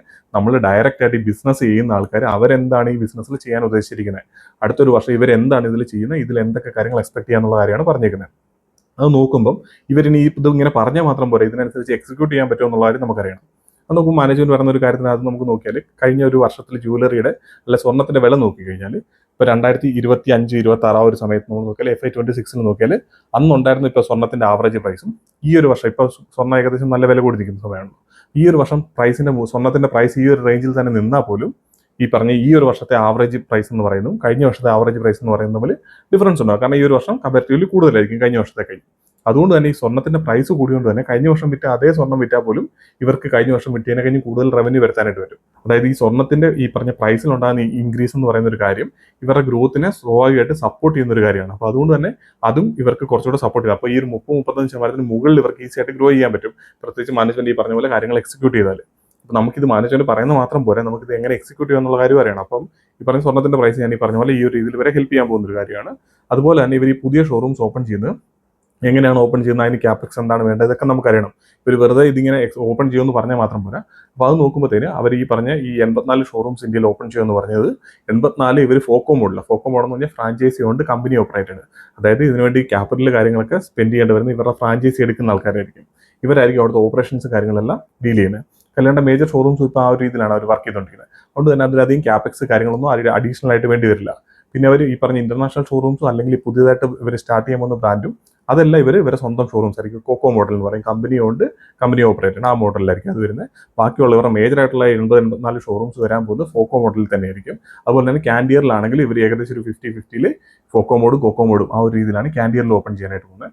അതുകൊണ്ട് തന്നെ ഇവർക്ക് ഇവർ പണ്ട് എങ്ങനെയാണ് ഓപ്പൺ ചെയ്യാൻ വേണ്ടിയത്, അതായത് 2-3 വർഷം മുമ്പ് ഇവർ ഷോറൂംസ് ഓപ്പൺ ചെയ്യാൻ വേണ്ടി വന്നിരിക്കുന്ന അതേ എമൗണ്ട് ഒന്നും ഇവർക്ക് ഇപ്പോൾ ആവശ്യമായിട്ട് വരില്ല. കാരണം കൂടുതലും ഫ്രാഞ്ചൈസിയാണ് ഇതിന് ഈ പറയുന്ന സ്പെൻഡിങ് കാര്യങ്ങളൊക്കെ അവരായിരിക്കും ചെയ്യേണ്ടതായിട്ട് വരുന്നത്. അപ്പോൾ അസറ്റ് ലൈറ്റ് ആയിട്ടാണ് ആ ഒരു രീതിയിൽ അവർക്ക് ഗ്രോത്ത് വരാൻ പോകുന്നത്. അതെന്ന് പറയുന്ന കാര്യം അങ്ങനെ വരുമ്പോഴത്തേന് ഇവർക്ക് കൂടുതലായിട്ട് എക്സ്പാൻഡ് ചെയ്യാനായിട്ട് പറ്റുന്ന ഒരു കാര്യമാണ്. പിന്നെ അതുപോലെ തന്നെ നമുക്ക് വേണ്ട ഒരു കാര്യം എന്ന് വെച്ചാൽ ഇവർ ഈ പറഞ്ഞ ഗ്രോത്ത് വരുത്തിയാൽ മാത്രം പോരാ, റവന്യൂവിൽ ഗ്രോത്ത് വന്നാൽ പോരാ, ഇവർക്ക് മാർജിൻസിലെ കാര്യങ്ങളിൽ ഇമ്പ്രൂവ്മെന്റ് വരേണ്ടതായിട്ടുണ്ട്. കാരണം നമുക്ക് പ്രോഫിറ്റിലാണ് ശരിക്കും ഗ്രോത്ത് വരേണ്ടത്. അപ്പോൾ അത് നോക്കുന്ന സമയത്ത് ഇവർ നോക്കിയാൽ ഇവരിപ്പോൾ ഓൾറെഡി ഇവർക്കുള്ള ലോൺ നോക്കിയാൽ ഏകദേശം 1300 കോടിയോളം അവർക്ക് GML അതായത് ഗോൾഡ് മെറ്റൽ ലോൺ, അതിപ്പം ഇവർക്ക് ഇപ്പോൾ ജ്വല്ലറികൾക്ക് എടുക്കാൻ പറ്റുന്ന ഒരു ലോണാണ്. അതിന് റേറ്റ് കാര്യങ്ങൾ കുറവാണ്. അതല്ലാതെ ഇവർക്ക് ഏകദേശം ഒരു 300 കോടിയോളം ലോൺ ഇപ്പോഴും ഔട്ട്സ്റ്റാൻഡിംഗ് ആയിട്ട് നിൽക്കുന്നുണ്ട്. അത് അവർ ഈ ഒരു വർഷം കൊണ്ട് കംപ്ലീറ്റ് ആയിട്ട് ക്ലിയർ ചെയ്യുന്നുള്ള കാര്യം പറഞ്ഞിരിക്കുന്നത്. GML മാത്രമേ ഇനി അവർക്ക് ഉണ്ടാവുള്ളൂ. അപ്പോൾ ഈ 2026 തന്നെ അത് അവർ കംപ്ലീറ്റ് ആയിട്ട് ക്ലിയർ ചെയ്ത് തീർക്കും. അത് തീരുമ്പോഴത്തേന് സ്വാഭാവികമായിട്ട് അവരുടെ ഇൻട്രസ്റ്റ് കോസ്റ്റ് കാര്യങ്ങളൊക്കെ സ്വാഭാവികമായിട്ടും കുറയും. അതുപോലെ പുതിയ ഷോറൂംസിന് വേണ്ടിയിട്ട് ഇവർ എക്സ്ട്രാ ലോൺ കാര്യങ്ങളൊന്നും എടുക്കേണ്ടതായിട്ട് വരില്ല. അതുകൊണ്ട് തന്നെ ഇൻട്രസ്റ്റ് കോസ്റ്റ് സ്വാഭാവികമായിട്ട് കുറയുകയും അത് ഇവരുടെ പ്രോഫിറ്റിനെ അല്ലെങ്കിൽ ഇവരുടെ മാർജിനെ ഇമ്പ്രൂവ് ചെയ്യാൻ ഹെൽപ്പ് ചെയ്യുന്ന ഒരു കാര്യമാണ്. അതുപോലെ തന്നെ നമ്മൾ നോക്കിയാൽ കാൻഡിയർ, ഇവരുടെ ഞാൻ പറഞ്ഞില്ല ലൈറ്റ് വെയിറ്റ് ജ്വല്ലറിയുടെ അവരുടെ പ്രത്യേകിച്ചുള്ള ബ്രാൻഡ്, ആ കാൻഡിയറിൽ നോക്കിയാൽ കഴിഞ്ഞ ക്വാർട്ടർ തൊട്ട് അത് പ്രോഫിറ്റിലേക്ക് വന്നിട്ടുണ്ട്, പ്രോഫിറ്റബിൾ ആകാൻ തുടങ്ങിയിട്ടുണ്ട്. അതുകൊണ്ട് തന്നെ ഇനി വരുന്ന ക്വാർട്ടറുകളിലും വരുന്ന വർഷങ്ങളിലും കാൻഡിയറിന്റെ പ്രോഫിറ്റിലേക്കുള്ള കോൺട്രിബ്യൂഷൻ കാര്യങ്ങളൊക്കെ ഇൻക്രീസ് ചെയ്യും. അത് ഇവരുടെ മാർജിനെ ഇമ്പ്രൂവ് ചെയ്യാൻ ഹെൽപ്പ് ചെയ്യുന്ന കാര്യമാണ്. ഇങ്ങനെ പല രീതിയിൽ ഈ ബിസിനസ്സിന് മാർജിൻസ് ഇമ്പ്രൂവ് ചെയ്യാനായിട്ട് പോകുന്നുണ്ട്. അതായത് ഇവരുടെ റവന്യൂ ഗ്രോത്തിനെ കഴിഞ്ഞ് മുകളിൽ ഇവർക്ക് പ്രോഫിറ്റിൽ ഗ്രോത്ത് വരുത്താനായിട്ട് വരും. അതായത് ഓപ്പറേറ്റിംഗ് ലിവറേജ് കിട്ടാനുള്ള സാധ്യത വളരെ കൂടുതലാണ്. അപ്പോൾ ആ ഒരു രീതിയിൽ ഈ ഒരു ബിസിനസ് പെർഫോം ചെയ്ത് കഴിഞ്ഞാൽ ആ ഒരു രീതിയിൽ ഇവർക്ക് പെർഫോമൻസ് വരുന്നുണ്ടെന്നുള്ള കാര്യമാണ് നമുക്ക് കൃത്യമായിട്ട് അറിയേണ്ടത്. അപ്പോൾ ഈ ഒരു കാര്യങ്ങളൊക്കെയാണ് ഞാൻ ഈ ഒരു ബിസിനസ്സിൽ ഇൻവെസ്റ്റ് ചെയ്യുന്ന സമയത്ത് ഞാൻ ഈ ഒരു ബിസിനസ്സിന് എക്സ്പെക്ട് ചെയ്യുന്നത്. അപ്പോൾ ഇത് നമുക്ക് കൃത്യമായിട്ട് വരുന്നുണ്ടെന്നുള്ള കാര്യം ഇപ്പോൾ മാനേജ്മെന്റ് അടുത്തൊരു ഫൈനാൻഷ്യൽ ഇയറിൽ ഈ ഒരു ഒരു വർഷം കഴിയുമ്പോഴത്തേന് അവർ എന്ത് അച്ചീവ് ചെയ്യുക എന്നുള്ള കാര്യമാണ് പറഞ്ഞിരിക്കുന്നത്. നമ്മളിത് കേട്ടിട്ട് നമ്മൾ ഈ സ്റ്റോക്ക് നമുക്ക് ഇഷ്ടപ്പെട്ടു എന്ന് പറഞ്ഞ് ഇൻവെസ്റ്റ് ചെയ്തിട്ട് അടുത്ത ഒരു വർഷം കഴിഞ്ഞിട്ടല്ല നമ്മൾ വന്ന് നോക്കേണ്ടത്. കാരണം ഈ ഒരു വർഷത്തിനിടയ്ക്ക് ഇവർക്ക് ഏകദേശം ഒരു വർഷത്തിൽ 4 ക്വാർട്ടറിൽ റിസൾട്ട് വരാനുണ്ട്. അപ്പോൾ ഈ 4 ക്വാർട്ടറിൽ റിസൾട്ട് വരുന്ന സമയത്തും മാനേജ്മെന്റ് കൃത്യമായിട്ട് ഇവർ ഈ പറഞ്ഞതിനനുസരിച്ചിട്ടാണ് ഇവരിൽ ഗ്രോത്ത് വരുന്നത്, അല്ലെങ്കിൽ ഇവർ ഈ ഷോറൂം എക്സ്പാൻഷനൊക്കെ ഓപ്പൺ ചെയ്യുമെന്ന് പറഞ്ഞ കാര്യം കൃത്യമായിട്ട് അവർ ഓപ്പൺ ചെയ്യുന്നുണ്ടോ, അല്ലെങ്കിൽ മാർജിൻസിൽ ഇമ്പ്രൂവ്മെന്റ് കാര്യങ്ങൾ വരുമെന്ന് പറഞ്ഞ കാര്യങ്ങളൊക്കെ കൃത്യമായിട്ട് നടക്കുന്നുണ്ടെന്നുള്ള കാര്യങ്ങളൊക്കെ നമ്മൾ കൃത്യമായിട്ട് നോക്കുന്നുണ്ട്. ഇപ്പോൾ മാനേജ്മെന്റ് പറയുന്നതനുസരിച്ച് ഏകദേശം 4% അവർക്ക് പ്രോഫിറ്റ് മാർജിൻ വരാൻ സാധ്യതയുണ്ട്. അതുപോലെ തന്നെ എബിറ്റ മാർജിൻ ഏകദേശം 7% കമ്പനിയിലുള്ളത്. അപ്പം ഇതൊക്കെ കൃത്യമായിട്ട് മെയിൻറ്റെയിൻ ചെയ്യുന്നുണ്ട്. അല്ലെങ്കിൽ ഇവർ ഗ്രോത്ത് വരുത്തുന്നതിന്റെ ഫലമായിട്ട് ഇവർക്ക് പ്രോഫിറ്റിലേക്ക് ഇവർക്ക് മാർജിൻസിൽ എന്തെങ്കിലും അഫക്റ്റ് ചെയ്യുമോ, അല്ലെങ്കിൽ ഇവർ പ്രൈസ് കുറച്ചോ, അല്ലെങ്കിൽ ഇവരുടെ പണിക്കൂലി കാര്യങ്ങളൊക്കെ കുറയുമോ, അങ്ങനത്തെ കാര്യങ്ങളൊക്കെ ചെയ്താണോ ഇവർ ഗ്രോത്ത് വരുത്തുന്നത് എന്നുള്ള കാര്യം നമുക്ക് അറിയേണ്ടതായിട്ടുണ്ട്. അതല്ലെങ്കിൽ ഇപ്പോൾ ഗോൾഡിന്റെ ഇമ്പോർട്ട് ഡ്യൂട്ടി കാര്യങ്ങളൊക്കെ ഇൻക്രീസ് ചെയ്തിട്ടുണ്ട്. അപ്പോൾ അതിന്റെ ഫലമായിട്ട് വേറെ എന്തെങ്കിലും കാര്യങ്ങൾ മാറ്റം വരുന്നുണ്ട്. അതായത് മാനേജ്മെന്റ് കഴിഞ്ഞൊരു ക്വാർട്ടറിൽ പറഞ്ഞതിനെ കഴിഞ്ഞും വ്യത്യാസം എന്തെങ്കിലും വരുന്നുണ്ട്. ഈ ഇമ്പോർട്ട് ഡ്യൂട്ടി കൂട്ടിക്കൊണ്ട് തന്നെ ഇവരുടെ സെയിൽസിൽ എന്തെങ്കിലും പ്രശ്നം വരുമോ, അല്ലെങ്കിൽ ഇവർ അടുത്ത വർഷങ്ങളിൽ ഉദ്ദേശിച്ച് അത്രയും ഗ്രോത്ത് വരില്ല എന്നുള്ള കാര്യമോ, അല്ലെങ്കിൽ അത്രയും ഷോറൂംസ് ഓപ്പൺ ചെയ്യില്ല എന്നുള്ള കാര്യമൊക്കെ വ്യത്യാസം വരുന്നുണ്ടെങ്കിൽ നമുക്ക് ഓരോ ക്വാർട്ടറിൽ റിസൾട്ട് വരുന്ന സമയത്ത് നമുക്ക് അത് അറിയാനായിട്ട് പറ്റും. അപ്പോൾ അത് നമ്മൾ കൃത്യമായിട്ട് ആ ഒരു ബിസിനസ്സിനെ ഓരോ ക്വാർട്ടറിൽ റിസൾട്ട് വരുന്ന സമയത്ത് അവിടെ ട്രാക്ക് ചെയ്യേണ്ടതായിട്ടുണ്ട്. മാനേജ്മെന്റ് എന്താണ് പറയുന്നത്, ഇതിനകത്ത് വ്യത്യാസങ്ങൾ വരുന്നുണ്ട്, ഇത് പറയുന്ന കൂടെ തന്നെ ഇവരുടെ പ്രവൃത്തിയില്ല, അല്ലെങ്കിൽ ബിസിനസിന്റെ പെർഫോമൻസിൽ ഇത് കൃത്യമായിട്ട് ഇത് നമ്പേഴ്സിൽ ഇത് കാണുന്നുണ്ടെന്നുള്ള കാര്യം നമ്മൾ കൃത്യമായിട്ട് നോക്കേണ്ടതായിട്ടുണ്ട്. അപ്പോൾ ഈ കാര്യങ്ങളാണ് നമ്മൾ ആക്റ്റീവായിട്ട് ട്രാക്ക് ചെയ്തുകൊണ്ട് നമ്മൾ ശ്രദ്ധിക്കേണ്ടത്. പിന്നെ അതുപോലെ തന്നെ നമ്മൾ ഇതിന്റെ പീർസിനെ ഞാൻ സ്വാഭാവികമായിട്ടും കമ്പയർ ചെയ്യാറുണ്ട് ഇൻവെസ്റ്റ്മെന്റ് ഡിസിഷൻ എടുക്കുന്നതിന് മുമ്പായിട്ട്. അല്ലെങ്കിൽ നമ്മൾ ഹോൾഡ് ചെയ്യുന്ന പീരീഡിലും എല്ലാം നമ്മൾ ഈ പറഞ്ഞ ഇവരുടെ പീർസിനെ നമ്മൾ ഇവരുമായിട്ട് കമ്പയർ ചെയ്തുകൊണ്ടിരിക്കും. കാരണം ഇവരെ കഴിഞ്ഞ് ബെറ്റർ ആയിട്ട് ഈ ഒരു സെക്ടറിൽ വേറെ ബിസിനസ്സുകൾ ഗ്രോ ചെയ്യാൻ തുടങ്ങിയാൽ സ്വാഭാവികമായിട്ടും മേജറായിട്ട് ഇൻവെസ്റ്റ് ചെയ്യുന്ന ആൾക്കാരെല്ലാം ഫണ്ട് ആ ഒരു ബിസിനസ്സിലേക്ക് മൂവ് ചെയ്യാൻ സാധ്യതയുണ്ട്. സോ അങ്ങനെ സംഭവിക്കുന്ന സമയത്ത് നമ്മുടെ ഈ ബിസിനസ് ഇവിടെ കിടക്കുകയും ഇതിന്റെ ഇതേ പീർസ് ആയിട്ടുള്ള വേറെ കമ്പനികൾ, നന്നായിട്ട് പെർഫോം ചെയ്യുന്ന കമ്പനികൾ ഗ്രോ ചെയ്ത് പോകാനും സാധ്യതയുണ്ട്. അതുകൊണ്ട് തന്നെ നമ്മളൊരു ബിസിനസ്സിൽ ഇൻവെസ്റ്റ് ചെയ്യുന്ന സമയത്ത് ആ സെക്ടറിലുള്ള വേറെ കമ്പനികളെ നമ്മൾ പ്രോപ്പറായിട്ട് ട്രാക്ക് ചെയ്യേണ്ടതായിട്ടുണ്ട്. ആ ഒരു രീതിയിൽ നോക്കിയാൽ ഞാനിപ്പോൾ ഇവിടെ മിക്കവാറും എല്ലാ കമ്പനികളെയും ജ്വല്ലറി സെക്ടറിൽ വരുന്ന റീറ്റെയിൽ ജ്വല്ലറി B2Bയും B2Cയും, അതായത് റീറ്റെയിലുള്ളതും ഹോൾസെയിലുള്ള കമ്പനികളെ എല്ലാത്തിനും ഞാൻ ട്രാക്ക് ചെയ്യാറുണ്ട്. അത് നോക്കുമ്പോഴത്തേനും നമുക്ക് മേജർ ആയിട്ടുള്ള കമ്പനികൾ നോക്കിയാൽ ഞാൻ B2C ആണ്, നമ്മളിപ്പോൾ കല്യാൺ ജ്വല്ലേഴ്സ് B2C ആയതുകൊണ്ട് തന്നെ നമ്മൾ B2C ജ്വല്ലറികളെ നോക്കി കഴിഞ്ഞാൽ മേജർ ആയിട്ട് വരുന്നത് വെച്ചാൽ ഒന്ന് ടൈറ്റൻ ആണ് വരുന്നത്, 2 PN ഗാഡ്ഗിൽ വരുന്നുണ്ട്, സെൻകോ ഗോൾഡ് വരുന്നുണ്ട്, തങ്കമയിൽ ഗോൾഡ് വരുന്നുണ്ട്, PC ജ്വല്ലേഴ്സ് ഉണ്ട്. അങ്ങനെ ഒരുപാട് ജ്വല്ലറികളുണ്ട്. പിന്നെ ഡയമണ്ട് ജ്വല്ലറികൾ കാര്യങ്ങളൊക്കെ വരുന്നുണ്ട്. സോ അതൊന്നുമല്ല, നമ്മളിപ്പോൾ മേജർ ആയിട്ടുള്ള ജ്വല്ലറികൾ നോക്കിയാൽ പോലും കല്യാൺ ഞാൻ പറഞ്ഞല്ലോ ഈ ഒരു രീതിയിലാണ് അവരുടെ ഗ്രോത്ത് കാര്യങ്ങൾ എക്സ്പെക്ട് ചെയ്യുന്നത്. അപ്പോൾ അവർ ഈ ഒരു ക്വാർട്ടറിൽ നോക്കിയാൽ അപ്ഡേറ്റിൽ 38% റവന്യൂ ഗ്രോത്ത് വന്നിരിക്കുന്നത്. സെയിം ടൈമിൽ നമ്മളിപ്പോൾ PN ഗാഡ്ഗിൽ നോക്കിയാൽ അവർ 41% റവന്യൂ ഗ്രോത്തും സെൻകോ ഗോൾഡ് 60% ഗ്രോത്തും വന്നിരിക്കുന്നത്. അപ്പോൾ തന്നെ നമ്മൾ നോക്കുമ്പോഴത്തേന് കാണാൻ പറ്റും ഈ പറഞ്ഞ PN ഗാഡ്ഗിലും അതേപോലെ തന്നെ സെൻകോയും കല്യാണം കഴിഞ്ഞ് മുകളിലാണ് ഗ്രോ ചെയ്തേക്കുന്നത്. അവിടെ ഒരു വ്യത്യാസമുണ്ട്. കാരണം എന്ന് വെച്ചാൽ സെൻകോ ഗോൾഡിന് ഏകദേശം 200 ഷോറൂംസ് ആണ് ഉള്ളത്. അതുപോലെ തന്നെ PN ഗാഡ്ഗിലിന് 78 ഷോറൂംസ് ആണ് ടോട്ടൽ ഉള്ളത്. കല്യാൺ ഞാൻ പറഞ്ഞ 500 ഷോറൂംസ് ആണ് ഉള്ളത്. അപ്പോൾ കല്യാണിനെ കഴിഞ്ഞും ചെറിയ ഷോറൂംസ് ആണ്, ചെറിയ ജ്വല്ലറികളാണ് മറ്റേത് രണ്ടും. അതുകൊണ്ട് തന്നെ അവർ ഈ പറഞ്ഞ പോലെ കല്യാൺ അതേ പേസിൽ ഗ്രോ ചെയ്തിട്ട് കാര്യമില്ല. കാരണം 500 ഷോറൂമുള്ള കല്യാണിന് ഒരു 10% ഗ്രോത്ത് പുതിയ ഷോറൂംസ് വരണമെങ്കിൽ അവർ 50 ഷോറൂം ഓപ്പൺ ചെയ്യണം. സെയിം ടൈമിൽ 78-80 ഷോറൂംസ് ഉള്ള PN ഗാഡ്ഗിലിന് ഒരു 8 ഷോറൂംസ് ഓപ്പൺ ചെയ്താൽ 10% ഗ്രോത്ത് വരും. ഈ പറഞ്ഞ ഷോറൂംസിന്റെ എണ്ണത്തിൽ 10% കൂട്ടാൻ പറ്റും. അതുകൊണ്ട് തന്നെ അവർക്ക് ഗ്രോ ചെയ്യാൻ ഈ പറഞ്ഞ PN ഗാഡ്ഗിലിനോ അല്ല സെൻകോയ്ക്കോ ഈ പറഞ്ഞ കല്യാണിനെ കഴിഞ്ഞ് മുകളിൽ ഗ്രോ ചെയ്യാൻ കല്യാൺ എടുക്കുന്നത്ര എഫേർട്ട് എടുക്കേണ്ടി വരില്ല. അതുകൊണ്ട് തന്നെ സ്വാഭാവികമായിട്ടും ഈ പറഞ്ഞ ചെറിയ ജ്വല്ലറികൾ കല്യാണിന്റെ അടുത്ത് പെർഫോം ചെയ്താൽ പോലെ കല്യാണം കഴിഞ്ഞ് നല്ല രീതിയിൽ വലുതായിട്ട് പെർഫോം ചെയ്യേണ്ടതായിട്ടുണ്ട്. സോ അവിടെ നോക്കുമ്പോൾ നമുക്ക് സെൻകോ ഗോൾഡ് നല്ല രീതിയിൽ കല്യാണം കഴിഞ്ഞ് മുകളിൽ പെർഫോം ചെയ്തായിട്ട് കാണാൻ പറ്റും. പക്ഷേ സെൻകോയിൽ മാനേജ്മെന്റ് ഈ ഒരു വർഷത്തേക്ക് ഗൈഡ് ചെയ്യുന്നത് എങ്ങനെയാണെന്ന് വെച്ചാൽ 200 ഷോറൂംസ് ഉള്ള അവരുടെ ഷോറൂം കൗണ്ട് 220 തൊട്ട് 225 ഷോറൂംസ് വരെയാണ് ഈ ഒരു ഫൈനാൻഷ്യൽ ഇയർ എൻഡ് ചെയ്യുന്ന സമയത്ത് എത്താൻ സാധ്യത. എന്ന് വെച്ചാൽ ഒരു 10% to 12% മാനേജ്മെന്റ് ഗൈഡ് ചെയ്യുന്നത് തന്നെ പുതിയ വോളിയം ഗ്രോത്ത് അല്ലെ പുതിയ ഷോറൂംസിന്റെ ഓപ്പണിങ്. കല്യാണിൽ അത് ഏകദേശം 30% പുതിയ ഷോറൂംസ് ഓപ്പൺ ചെയ്യുന്നത്. സോ അപ്പോൾ തന്നെ നമുക്ക് സ്വാഭാവികമായിട്ട് മനസ്സിലാവും മാനേജ്മെന്റ് ആ ഒരു രീതിയിൽ കല്യാണിന്റെ അത്രയും രീതിയിൽ അഗ്രസീവായിട്ടല്ല അവർ പെർഫോം ചെയ്തത്. കല്യാണം കഴിഞ്ഞ് ഒരുപാട് താഴെയായിട്ടാണ് അവരുടെ ആ ഒരു പെർഫോമൻസ് എന്ന് പറയുന്നത്. അതിൽ തന്നെ 8 ഷോറൂംസ് അവർ ഓൾറെഡി ഓപ്പൺ ചെയ്ത് കഴിഞ്ഞു ഈ ഒരു Q1. ഇനി വരുന്ന 3 ക്വാർട്ടറിലായിട്ട് അവർ ആകെപ്പാടെ 10 തൊട്ട് 15 ഷോറൂംസ് ആണ് ഓപ്പൺ ചെയ്യാനായിട്ട് പോകുന്നത്. അതുകൊണ്ട് തന്നെ കല്യാണിന്റെ അടുത്ത് പോലും അല്ല അവരുടെ പെർഫോമൻസ്. പിന്നീട് നമ്മളിപ്പോൾ ഈ ഒരു ക്വാർട്ടറിൽ നോക്കിയാൽ അവർ 60% ഗ്രോ ചെയ്തിട്ട് കാണാൻ പറ്റും. പക്ഷേ ഈ സെൻകോ എന്ന് പറയുന്ന നമ്മൾ സ്റ്റോക്ക് നമ്മൾ കൺസിസ്റ്റന്റ് ആയിട്ട് ട്രാക്ക് ചെയ്യാൻ കാണാൻ പറ്റും. അവർ ഭയങ്കരമായിട്ട് ഇൻകൺസിസ്റ്റന്റ് ആണ് അവരുടെ റിസൾട്ടിലെ കാര്യങ്ങളിൽ. ഒരു ക്വാർട്ടറിൽ നന്നായിട്ട് പെർഫോം ചെയ്യും, അടുത്തൊരു ക്വാർട്ടറിൽ ചിലപ്പോൾ വളരെ മോശമായിട്ടായിരിക്കും പെർഫോം ചെയ്യുന്നത്. ആ ഒരു രീതിയിൽ ഇവരുടെ പെർഫോമൻസ് കൃത്യമായിട്ട് പ്രോപ്പറായിട്ട് അവർ പെർഫോം ചെയ്യുന്നില്ല. അതായത് നമ്മൾ എല്ലാ ക്വാർട്ടറിലും നമുക്ക് കൺസിസ്റ്റന്റ് ആയിട്ടൊരു പെർഫോമൻസ് കാര്യങ്ങൾ വരണം. അതല്ല നമുക്ക് ഈ അൺസർട്ടനിറ്റി എന്ന് പറയുന്നത് ഒരു സ്റ്റോക്കിനെ സംബന്ധിച്ചിടത്തോളം അത്ര നല്ലൊരു കാര്യമല്ല. അതുകൊണ്ട് തന്നെ എനിക്ക് സെൻകോ അത്ര ഇംപ്രസീവ് ആയിട്ടുള്ള സ്റ്റോക്കായിട്ട് ഫീൽ ചെയ്യുന്നില്ല. കാരണം അവർ കൺസിസ്റ്റന്റ് ആയിട്ട് പെർഫോം ചെയ്യും. അതുപോലെ തന്നെ കല്യാണിന്റെ മുകളിൽ ഇവർക്ക് ലോങ് ടൈമിൽ ഗ്രോ ചെയ്യാനുള്ള സാധ്യത വളരെ കുറവാണ്. അവർ ഈ ഒരു രീതിയിലാണ് ഷോറൂം ഓപ്പണിംഗ് നടത്തുന്നതെന്നുണ്ടെങ്കിൽ അത് നമ്മൾ PN ഗാഡ്ഗിൽ നോക്കിയാൽ PN ഗാഡ്ഗിൽ കല്യാണിന്റെ ഒപ്പത്തിലൊക്കെ തന്നെ പെർഫോം ചെയ്യുന്ന ഒരു സ്റ്റോക്കുമാണ്. അതുപോലെ തന്നെ കല്യാണം കഴിഞ്ഞ് ബെറ്റർ ആയിട്ട് പെർഫോം ചെയ്യുന്നതൊക്കെ എക്സ്പെക്ട് ചെയ്തിരുന്ന ഒരു സ്റ്റോക്കാണ്. ഞാൻ കഴിഞ്ഞ ക്വാർട്ടർ വരെ ഹോൾഡ് ചെയ്തിരുന്നതാണ്. ഇനിയിപ്പോൾ സ്റ്റോക്കിൽ മൂവ്മെന്റ് വരുമോ ഇല്ലയോ എന്നുള്ള കാര്യത്തെ പറ്റിയിട്ടല്ല നമ്മളിവിടെ സംസാരിക്കുന്നത്. PN ഗാഡ്ഗിൽ നോക്കിയാൽ അവരുടെ മാനേജ്മെന്റ് അതിലും ഈ പറഞ്ഞ പോലെ അവരുടെ മാനേജ്മെന്റ് സൈഡിൽ നിന്ന് തന്നെ കുറെ കൺസിസ്റ്റൻസിയുടെ പ്രശ്നങ്ങൾ കാര്യങ്ങൾ വരുന്നുണ്ട്. അവർ IPOയ്ക്ക് ശേഷം ഞാൻ നേരത്തെ പറഞ്ഞില്ല അവർ B2B കൂടുതലായിട്ട് സെല് ചെയ്തിരുന്നു. അത് അവർ ഒഴിവാക്കുമെന്ന് പറഞ്ഞാൽ അത് ഒഴിവാക്കി വരുന്ന സമയത്ത് അവർ കഴിഞ്ഞ ക്വാർട്ടറിലൊക്കെ നോക്കി കഴിഞ്ഞാൽ ഇവർ ഗോൾഡ് കോയിനും ഗോൾഡ് ബാറും ഒക്കെ കൂടുതലായിട്ട് സെല് ചെയ്തിട്ട് ഇവരുടെ മാർജിൻസിനെയൊക്കെ നന്നായിട്ട് അഫക്ട് ചെയ്യുക. കാരണം അവർ ഓൾറെഡി B2B ഒഴിവാക്കിയിട്ട് അവരുടെ മാർജിൻസ് ഇംപ്രൂവ് ചെയ്ത് വരുന്ന സമയത്ത് വീണ്ടും ഇവർ ഒരു ആവശ്യമില്ലാതെ കൂടുതലായിട്ട് അതായത് ഇവരുടെ സെയിൽസിൽ റവന്യൂവിൽ ഗ്രോത്ത് 100% മുകളിലാണ് കഴിഞ്ഞ ക്വാർട്ടറിൽ. കല്യാണിൽ 65% കഴിഞ്ഞ Q4 കാര്യം പറയുന്നത്. സോ അവിടെ ഈ ഒരു ഗ്രോത്ത് കാണിക്കാൻ വേണ്ടി ഇവർ കൂടുതലായിട്ട് ഈ പറഞ്ഞ ഗോൾഡ് കോയിനും ഗോൾഡ് ബാറും ഒക്കെ സെല് ചെയ്യും. അതെന്ന് പറയുന്നത് മാർജിൻസ് വളരെ കുറവാണ്. അതുകൊണ്ട് തന്നെ പ്രോഫിറ്റ് മാർജിൻ കാര്യങ്ങളൊക്കെ താഴ്ത്തു പോയി.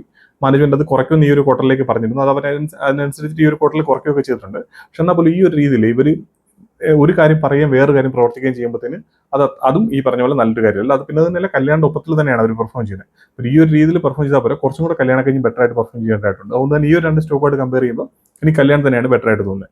ഇനി നമ്മൾ ഇവിടുത്തെ ഏറ്റവും വലിയ പ്ലെയർ അല്ലെങ്കിൽ ലീഡിംഗ് പ്ലെയർ ആയിട്ടുള്ള നമ്മൾ ടൈറ്റൻ നോക്കിയാൽ ടൈറ്റൻ സ്വാഭാവികമായിട്ട് ഒരു 20-25% ഗ്രോ ചെയ്തുകൊണ്ടിരുന്നത്. പക്ഷെ അതിലിപ്പോൾ ഗ്രോത്ത് കാര്യങ്ങളൊക്കെ ഇൻക്രീസ് ചെയ്തിട്ടുണ്ട്. അതിന്റെ റീസൺ എന്ന് വെച്ചാൽ സ്വാഭാവികമായിട്ട് എല്ലാ കമ്പനികളിലും ഇൻക്രീസ് ചെയ്തിട്ടുണ്ട്. അത് ഈ പറഞ്ഞ ഗോൾഡിന്റെ പ്രൈസ് കൂടിയോണ്ടാണ്. അപ്പോൾ അവിടെ നോക്കുമ്പോഴത്തേന് കല്യാൺ കൺസിസ്റ്റന്റ് ആയിട്ട് ഈ പറഞ്ഞ ടൈറ്റനെ ഓവർടേക്ക് ചെയ്താണ് പെർഫോം ചെയ്തുകൊണ്ടിരുന്നത്. നല്ല രീതിയിൽ കല്യാണം മുകളിൽ തന്നെ ടൈറ്റന്റെ മുകളിൽ തന്നെയാണ് കല്യാണം പെർഫോം ചെയ്തുകൊണ്ടിരുന്നത്. കാരണം കല്യാണിന് ടൈറ്റൻ ഏകദേശം 1200 ഷോറൂംസോളം ഉണ്ട്. ഇപ്പോൾ കല്യാണിന് ഞാൻ പറഞ്ഞല്ലോ 500 ഷോറൂംസ് ആണുള്ളത്. അപ്പോൾ ഇവരെ കഴിഞ്ഞ് ഡബിളിനെ കഴിഞ്ഞ് കൂടുതലാണ് ഈ പറഞ്ഞ ടൈറ്റന്റെ ഷോറൂംസിനുള്ള. അതുകൊണ്ട് തന്നെ കല്യാണിന്റെ ഒപ്പത്തിൽ തന്നെ പെർഫോം ചെയ്യാന്ന് പറഞ്ഞാൽ ടൈറ്റന് കുറച്ച് ബുദ്ധിമുട്ടുള്ള കാര്യമാണ്. കല്യാൺ ഈ പറഞ്ഞ പോലെ കൺസിസ്റ്റന്റ് ആയിട്ട് എല്ലാ ക്വാർട്ടറിലും ടൈറ്റന്റെ മുകളിൽ തന്നെയാണ് പെർഫോം ചെയ്തുകൊണ്ടിരുന്നത്.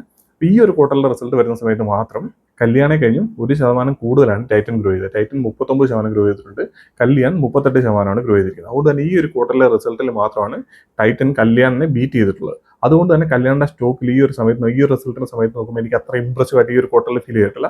പക്ഷെ എന്നാൽ പോലും കഴിഞ്ഞ ക്വാർട്ടറിൽ നമ്മൾ നോക്കുമ്പോഴത്തേനും കല്യാൺ ഈ പറഞ്ഞ 65% ഗ്രോത്തും അതേപോലെ ടൈറ്റൻ ഏകദേശം എനിക്ക് തോന്നുന്നു 45-50% ഗ്രോത്ത് ആയിരുന്നു കഴിഞ്ഞ ക്വാർട്ടറിൽ. പക്ഷേ അവിടെ ഈ പറഞ്ഞ പോലെ ടൈറ്റന് മാർജിനെ അഫക്ട് ചെയ്തിട്ടുണ്ട്. ഞാൻ നേരത്തെ പറഞ്ഞ PN കാർഡുകളിൽ വന്ന പോലെ തന്നെ ടൈറ്റനിൽ അവർ കൂടുതലായിട്ട് ഗോൾഡ് ബാറും കാര്യങ്ങളൊക്കെ സെല്ല് ചെയ്തുകൊണ്ട് തന്നെ മാർജിൻസ് ഇവരെ കഴിഞ്ഞ ക്വാർട്ടറിൽ അഫക്ട് ചെയ്തിരുന്നു. അപ്പോൾ അത് നമുക്കറിയില്ല. ഈ ഒരു ക്വാർട്ടറിലെ ഫുൾ റിസൾട്ട് വരെയും മാനേജ്മെന്റ് കമന്ററി വരുമ്പോഴേ നമുക്ക് അത് അറിയാനായിട്ട് വരുള്ളൂ. ഈ പറഞ്ഞ പോലെ ടൈറ്റൻ ഈ പറഞ്ഞ കല്യാണം മുകളിൽ പെർഫോം ചെയ്തിരിക്കുന്ന ഈ പറഞ്ഞ ഗോൾഡ് ബാറും ഒക്കെ കൂടുതലായിട്ട് സെല്ല് ചെയ്തിട്ടാണോ എന്നുള്ള കാര്യം നമുക്ക് അന്നേരം അറിയാൻ പറ്റുള്ളൂ. കല്യാൺ കഴിഞ്ഞ ക്വാർട്ടറിൽ നോക്കിയാൽ ഇവരുടെ മാർജിൻസിനൊന്നും അഫക്ട് ചെയ്തിരുന്നില്ല. റവന്യൂ ഗ്രോത്തിനൊക്കെ ഒരുപാട് മുകളിലായിരുന്നു അവരുടെ പ്രോഫിറ്റിന്റെ ഗ്രോത്ത്. എനിക്ക് തോന്നുന്നു 100% മുകളിലായിരുന്നു എന്ന് പറഞ്ഞാൽ പ്രോഫിറ്റിന്റെ ഗ്രോത്ത് എന്ന് പറയുന്നത്. അപ്പോൾ അതുകൊണ്ട് തന്നെ കല്യാൺ ഈ ഒരു രീതിയിൽ മാർജിൻ മെയിൻറ്റെയിൻ ചെയ്യുന്നത്. അതുകൊണ്ട് തന്നെ നമുക്ക് ഫുൾ റിസൾട്ട് വരുന്ന സമയത്ത് ഇവർ ഈ ഒരു മാർജിനും കാര്യങ്ങളൊക്കെ വീണ്ടും മെയിൻറ്റെയിൻ ചെയ്യുന്നുണ്ട്. അതല്ലെങ്കിൽ ടൈറ്റനിലും കാര്യങ്ങളിലൊക്കെ അവരൊക്കെ സെയിൽസ് കൂടുതൽ കാണിച്ചിരിക്കുന്ന ഈ ഗോൾഡ് കോയിനെ കൊണ്ടിട്ടാണെങ്കിൽ കല്യാൺ തന്നെയായിരിക്കും ഈ ഒരു സെക്ടറിലെ ലീഡിംഗ് ആയിട്ടുള്ള ഒരു പ്ലെയർ. അപ്പോൾ ഈ ഒരു രീതിയിലാണ് ഞാൻ സ്റ്റോക്കുകളെ കമ്പയർ ചെയ്ത് നോക്കുന്നത്. അപ്പോൾ ഇവിടെ നമ്മൾ നാളെ നോക്കുമ്പോഴത്തേന് കാണുവാണ് ഇപ്പോൾ സെൻകോ ഗോൾഡിന്റെ കാര്യം ഇപ്പോൾ 60% ഗ്രോ ചെയ്ത് സെൻകോ ഗോൾഡിന്റെ എടുത്തിട്ട് മാനേജ്മെന്റ് വന്നിട്ട് പറയുകയാണ് അവർ 220 അല്ല 250 അല്ലെ 280 ഷോറൂംസ് അവർ ഈ ഒരു വർഷം ഓപ്പൺ ചെയ്യും എന്നുള്ള രീതിയിൽ പറയും. അപ്പോൾ എന്ന് വെച്ചാൽ നോക്കി കഴിഞ്ഞാൽ ഒരു 40-50% ഗ്രോത്ത് ഷോറൂം ഗ്രോത്ത് ഒക്കെ അവർ വന്ന് പുതിയതായിട്ട് ഗൈഡ് ചെയ്യും. ഈ ഒരു ഫുൾ ഫൈനാൻഷ്യൽ ഇയറിൽ മാനേജ്മെന്റ് ഗൈഡൻസ് ഒക്കെ അനുസരിച്ചിട്ട് ഒരു 40% മുകളിൽ നമുക്ക് ആ ഒരു സ്റ്റോക്കിൽ എക്സ്പെക്ട് ചെയ്യാൻ പറ്റുകയും അവർ അതിനനുസരിച്ച് പെർഫോം ചെയ്ത് കഴിഞ്ഞാൽ എനിക്കൊരു പക്ഷേ ചിലപ്പോൾ ഞാൻ എൻ്റെ കല്യാണിലെ പൊസിഷൻസ് ഒഴിവാക്കിയിട്ട് ഞാൻ ഈ പറഞ്ഞ സെൻകോയിലേക്ക് ചിലപ്പോൾ പോയിരിക്കാം. പക്ഷേ അത് ഈ പറഞ്ഞ ബിസിനസിന്റെ പെർഫോമൻസിനനുസരിച്ചിട്ടായിരിക്കും. അതുപോലെ തന്നെ ഇവർ പറഞ്ഞാൽ മാത്രം പോരാ, അതിനനുസരിച്ച് എക്സിക്യൂട്ട് ചെയ്യുന്നുണ്ടെന്നുള്ള കാര്യം കൃത്യമായിട്ട് എല്ലാ ക്വാർട്ടറിലും ട്രാക്ക് ചെയ്യാറുണ്ട്. ഇപ്പോൾ കല്യാണിലൊക്കെ നോക്കിയാൽ ഞാനിപ്പോൾ 1-2 വർഷത്തോളമായിട്ട് ഈ സ്റ്റോക്കിൽ ഞാൻ ഹോൾഡ് ചെയ്തുകൊണ്ടിരിക്കുന്ന ഒരു സ്റ്റോക്കാണ് കല്യാൺ ജുവലേഴ്സ് എന്ന് പറയുന്നത്. അതുകൊണ്ടാണ് ഞാൻ നേരത്തെ വീഡിയോ തുടങ്ങുന്ന സമയത്ത് പറഞ്ഞത് നിങ്ങൾ ഇതൊരു ഇൻവെസ്റ്റ്മെന്റ് അഡ്വൈസ് ആയിട്ടോ കാര്യങ്ങളായിട്ടോ എടുത്തിട്ട് പോയിട്ട് കല്യാണിൽ ബൈ ചെയ്യാന്നുള്ള കാര്യമല്ല പറയുന്നത്. കാരണം ഞാൻ കുറേ നാളുകളായിട്ട് ഹോൾഡ് ചെയ്ത് വന്നുകൊണ്ടിരിക്കുന്ന ഒരു സ്റ്റോക്കാണ്. അപ്പോൾ ഈ ഒരു രീതിയിൽ ഞാനിപ്പോൾ കഴിഞ്ഞ വീഡിയോയിൽ പറഞ്ഞ പോലെ തന്നെ ഇപ്പം ലോങ് ടൈമിലേക്ക് അങ്ങനെ ഹോൾഡ് ചെയ്യാതിരിക്കണം എന്നല്ല പറയുന്നത്. ബിസിനസിന്റെ പെർഫോമൻസിനനുസരിച്ചിട്ട് വേണം നമ്മളത് ഹോൾഡ് ചെയ്യണോ വേണ്ടോ എന്നുള്ള കാര്യങ്ങൾ തീരുമാനിക്കണം എന്നുള്ള കാര്യമാണ് ആ വീഡിയോയിലും പറയുന്നത്. അതുപോലെ തന്നെ ഈ വീഡിയോയിലും അതാണ് പറയുന്നത്. അതേപോലെ തന്നെ അതിനേക്കഴിഞ്ഞ് ഇമ്പോർട്ടൻ്റ് ആയിട്ടുള്ള കാര്യമാണ് ഞാൻ കൃത്യമായിട്ട് ട്രാക്ക് ചെയ്യുക എന്നുള്ള കാര്യം. ട്രാക്ക് ചെയ്യുന്നതിനനുസരിച്ചിട്ട് ബിസിനസിന്റെ പെർഫോമൻസിനനുസരിച്ചിട്ട് പോർട്ട്ഫോളിയോയിൽ ചേഞ്ചസും കാര്യങ്ങളും കൃത്യമായിട്ട് കൊണ്ടുവരിക എന്നുള്ള കാര്യം. അപ്പോൾ ഈ ഒരു രീതിയിൽ നമ്മൾ ഇൻവെസ്റ്റ് ചെയ്യുന്ന സമയത്ത് നമുക്ക് നല്ല ഗ്രോത്ത് ഉള്ള സ്റ്റോക്കുകളിൽ കൺസിസ്റ്റന്റ് ആയിട്ട് നമുക്ക് ഇൻവെസ്റ്റ് ചെയ്തുകൊണ്ടേ ഇരിക്കാനായിട്ട് പറ്റും. ഞാൻ ഈ ചെയ്യുന്ന രീതിയിൽ ഇപ്പം ബിസിനസ് നന്നായിട്ട് പെർഫോം ചെയ്തില്ലെങ്കിൽ അതിലെ സ്റ്റോക്കിലെ കുറച്ച് എമൗണ്ട് നമ്മൾ കട്ട് ചെയ്ത് ഒഴിവാക്കിയിട്ട് നന്നായിട്ട് പെർഫോം ചെയ്യുന്ന സ്റ്റോക്കിലേക്ക് ചിലപ്പോൾ നമ്മൾ ആഡ് ചെയ്യും. അല്ലെങ്കിൽ നമുക്കിപ്പോൾ ഒരു സാലറി ഉള്ള ഒരാളാണെങ്കിൽ നമ്മൾ പുതിയതായിട്ട് ഈ ഒരു മാസത്തിൽ ഇൻവെസ്റ്റ് ചെയ്യാൻ ഉദ്ദേശിച്ചിരിക്കുന്ന എമൗണ്ട് കൂടുതലായിട്ട് ആഡ് ചെയ്യുക. ഈ പറഞ്ഞ നന്നായിട്ട് പെർഫോം ചെയ്തുകൊണ്ടിരിക്കുന്ന സ്റ്റോക്കുകളായിരിക്കും. വീക്കായിട്ട് പെർഫോം ചെയ്തുകൊണ്ടിരിക്കുന്ന സ്റ്റോക്കുകളിൽ അവരുടെ പെർഫോമൻസ് എത്രയാണോ അവർ മോശമായിരിക്കുന്നത്, വളരെ മോശമായിട്ട് പെർഫോം ചെയ്യുക, അല്ലെങ്കിൽ അവർ ഈ പറഞ്ഞ പോലെ നമുക്ക് ഇനി അടുത്ത ക്വാർട്ടറുകളിലൊന്നും എക്സ്പെക്ട് ചെയ്യാൻ പറ്റില്ല എന്നുണ്ടെങ്കിൽ കംപ്ലീറ്റ് ആയിട്ട് ചിലപ്പോൾ കട്ട് ചെയ്ത് ഒഴിവാക്കിയിരിക്കും. ചിലപ്പോൾ ചെറിയൊരു ഇഷ്യൂസോ എന്തെങ്കിലും കാര്യം കൊണ്ട് ചെറിയൊരു പെർഫോമൻസിൽ മോശമായിട്ട് ഒന്നാണ് ചിലപ്പോൾ കട്ട് ചെയ്തില്ല എന്ന് തന്നെ ഇരിക്കും. ചിലപ്പോൾ എക്സ്ട്രാ ഫണ്ട് ആഡ് ചെയ്യുന്ന നമ്മൾ ചിലപ്പോൾ ഒഴിവാക്കിയിട്ടുണ്ടോ. അതായത് നന്നായിട്ട് പെർഫോം ചെയ്യുകയാണെന്നുണ്ടെങ്കിൽ എക്സ്ട്രാ ഫണ്ട് ആഡ് ചെയ്യും ആ ഒരു ബിസിനസ്സിൽ. അതല്ല ചിലപ്പോൾ നമ്മൾ ആ ഒരു പെർഫോമൻസ് അത്ര പോരെന്നുണ്ടെങ്കിൽ ചിലപ്പോൾ നമ്മൾ ആഡ് ചെയ്തില്ല എന്ന് വരും. ഇച്ചിലൂടെ മോശമാണെന്നുണ്ടെങ്കിൽ അതിൽ ചിലപ്പോൾ നമ്മൾ കുറച്ച് പൊസിഷൻസ് കട്ട് ചെയ്തിരിക്കും. അടുത്ത ക്വാർട്ടറിലേക്ക് നമ്മൾ വെയിറ്റ് ചെയ്യും. അതിനുശേഷം അവർ വീണ്ടും മോശമായിട്ട് പെർഫോം ചെയ്യുന്നെങ്കിൽ ചിലപ്പോൾ നമ്മളത് കംപ്ലീറ്റ് ആയിട്ട് ഒഴിവാക്കിയിരിക്കും. അല്ലെങ്കിൽ ചിലപ്പോൾ അതിൻ്റെ ഒരു നല്ല പോർഷൻ നമ്മൾ കട്ട് ചെയ്ത് ഒഴിവാക്കിയിരിക്കും. അതുപോലെ തന്നെ നന്നായിട്ട് പെർഫോം ചെയ്യുകയാണെന്നുണ്ടെങ്കിൽ വീണ്ടും നമ്മൾ എക്സ്ട്രാ ആഡ് ചെയ്തുകൊണ്ടേയിരിക്കും. അതല്ലാതെ നമ്മൾ ആദ്യം ഒരു ഇൻവെസ്റ്റ്മെന്റ് എടുത്തു, ഒരു സ്റ്റോക്കിൽ ഒരു 100 രൂപ ഉള്ള സമയത്ത് നമ്മൾ ബൈ ചെയ്തു, അതിന് 200 രൂപയായാലും എനിക്ക് 100% റിട്ടേൺ.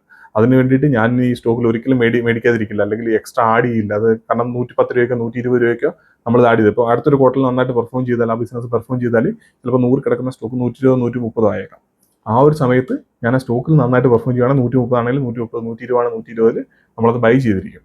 നമ്മുടെ അങ്ങനെ ക്യാഷ് ഉണ്ടെന്നുണ്ടെങ്കിൽ ആ പൈസ ഞാൻ ഈ സ്റ്റോക്കിലേക്ക് ആഡ് ചെയ്യുമായിരിക്കും ചെയ്യുന്നത്. അതല്ലാതെ ഞാൻ 100 രൂപയ്ക്ക് മേടിച്ചു ഇനിയിപ്പോൾ അതിൻ്റെ എൻ്റെ ബൈ പ്രൈസിന് താഴേക്ക് പോലെ ഞാനത് ബൈ ചെയ്യുള്ളൂ, അങ്ങനത്തെ ഒരു കാര്യമില്ല. ബൈ പ്രൈസ് എവിടെയാണെന്നുള്ളതല്ല പ്രശ്നം, സ്റ്റോക്കിൻ്റെ പെർഫോമൻസ് എങ്ങനെയാണെന്നുള്ളതാണ് പ്രശ്നം.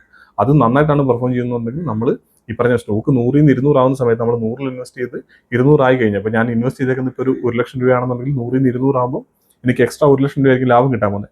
അത് ഞാൻ 130 സ്റ്റോക്ക് എക്സ്ട്രാ ആഡ് ചെയ്താൽ ആ ആഡ് ചെയ്യുന്ന എമൗണ്ടിന് ഏകദേശം ഒരു 40% ഗ്രോത്ത് എനിക്ക് കിട്ടും. അല്ലെങ്കിൽ 150 ഞാൻ ഇൻവെസ്റ്റ് ചെയ്യുന്നുണ്ടെങ്കിൽ 30-33% ഗ്രോത്ത് എനിക്ക് അവിടുന്ന് വീണ്ടും കിട്ടും ആ ഇൻവെസ്റ്റ് ചെയ്യുന്നതിന്.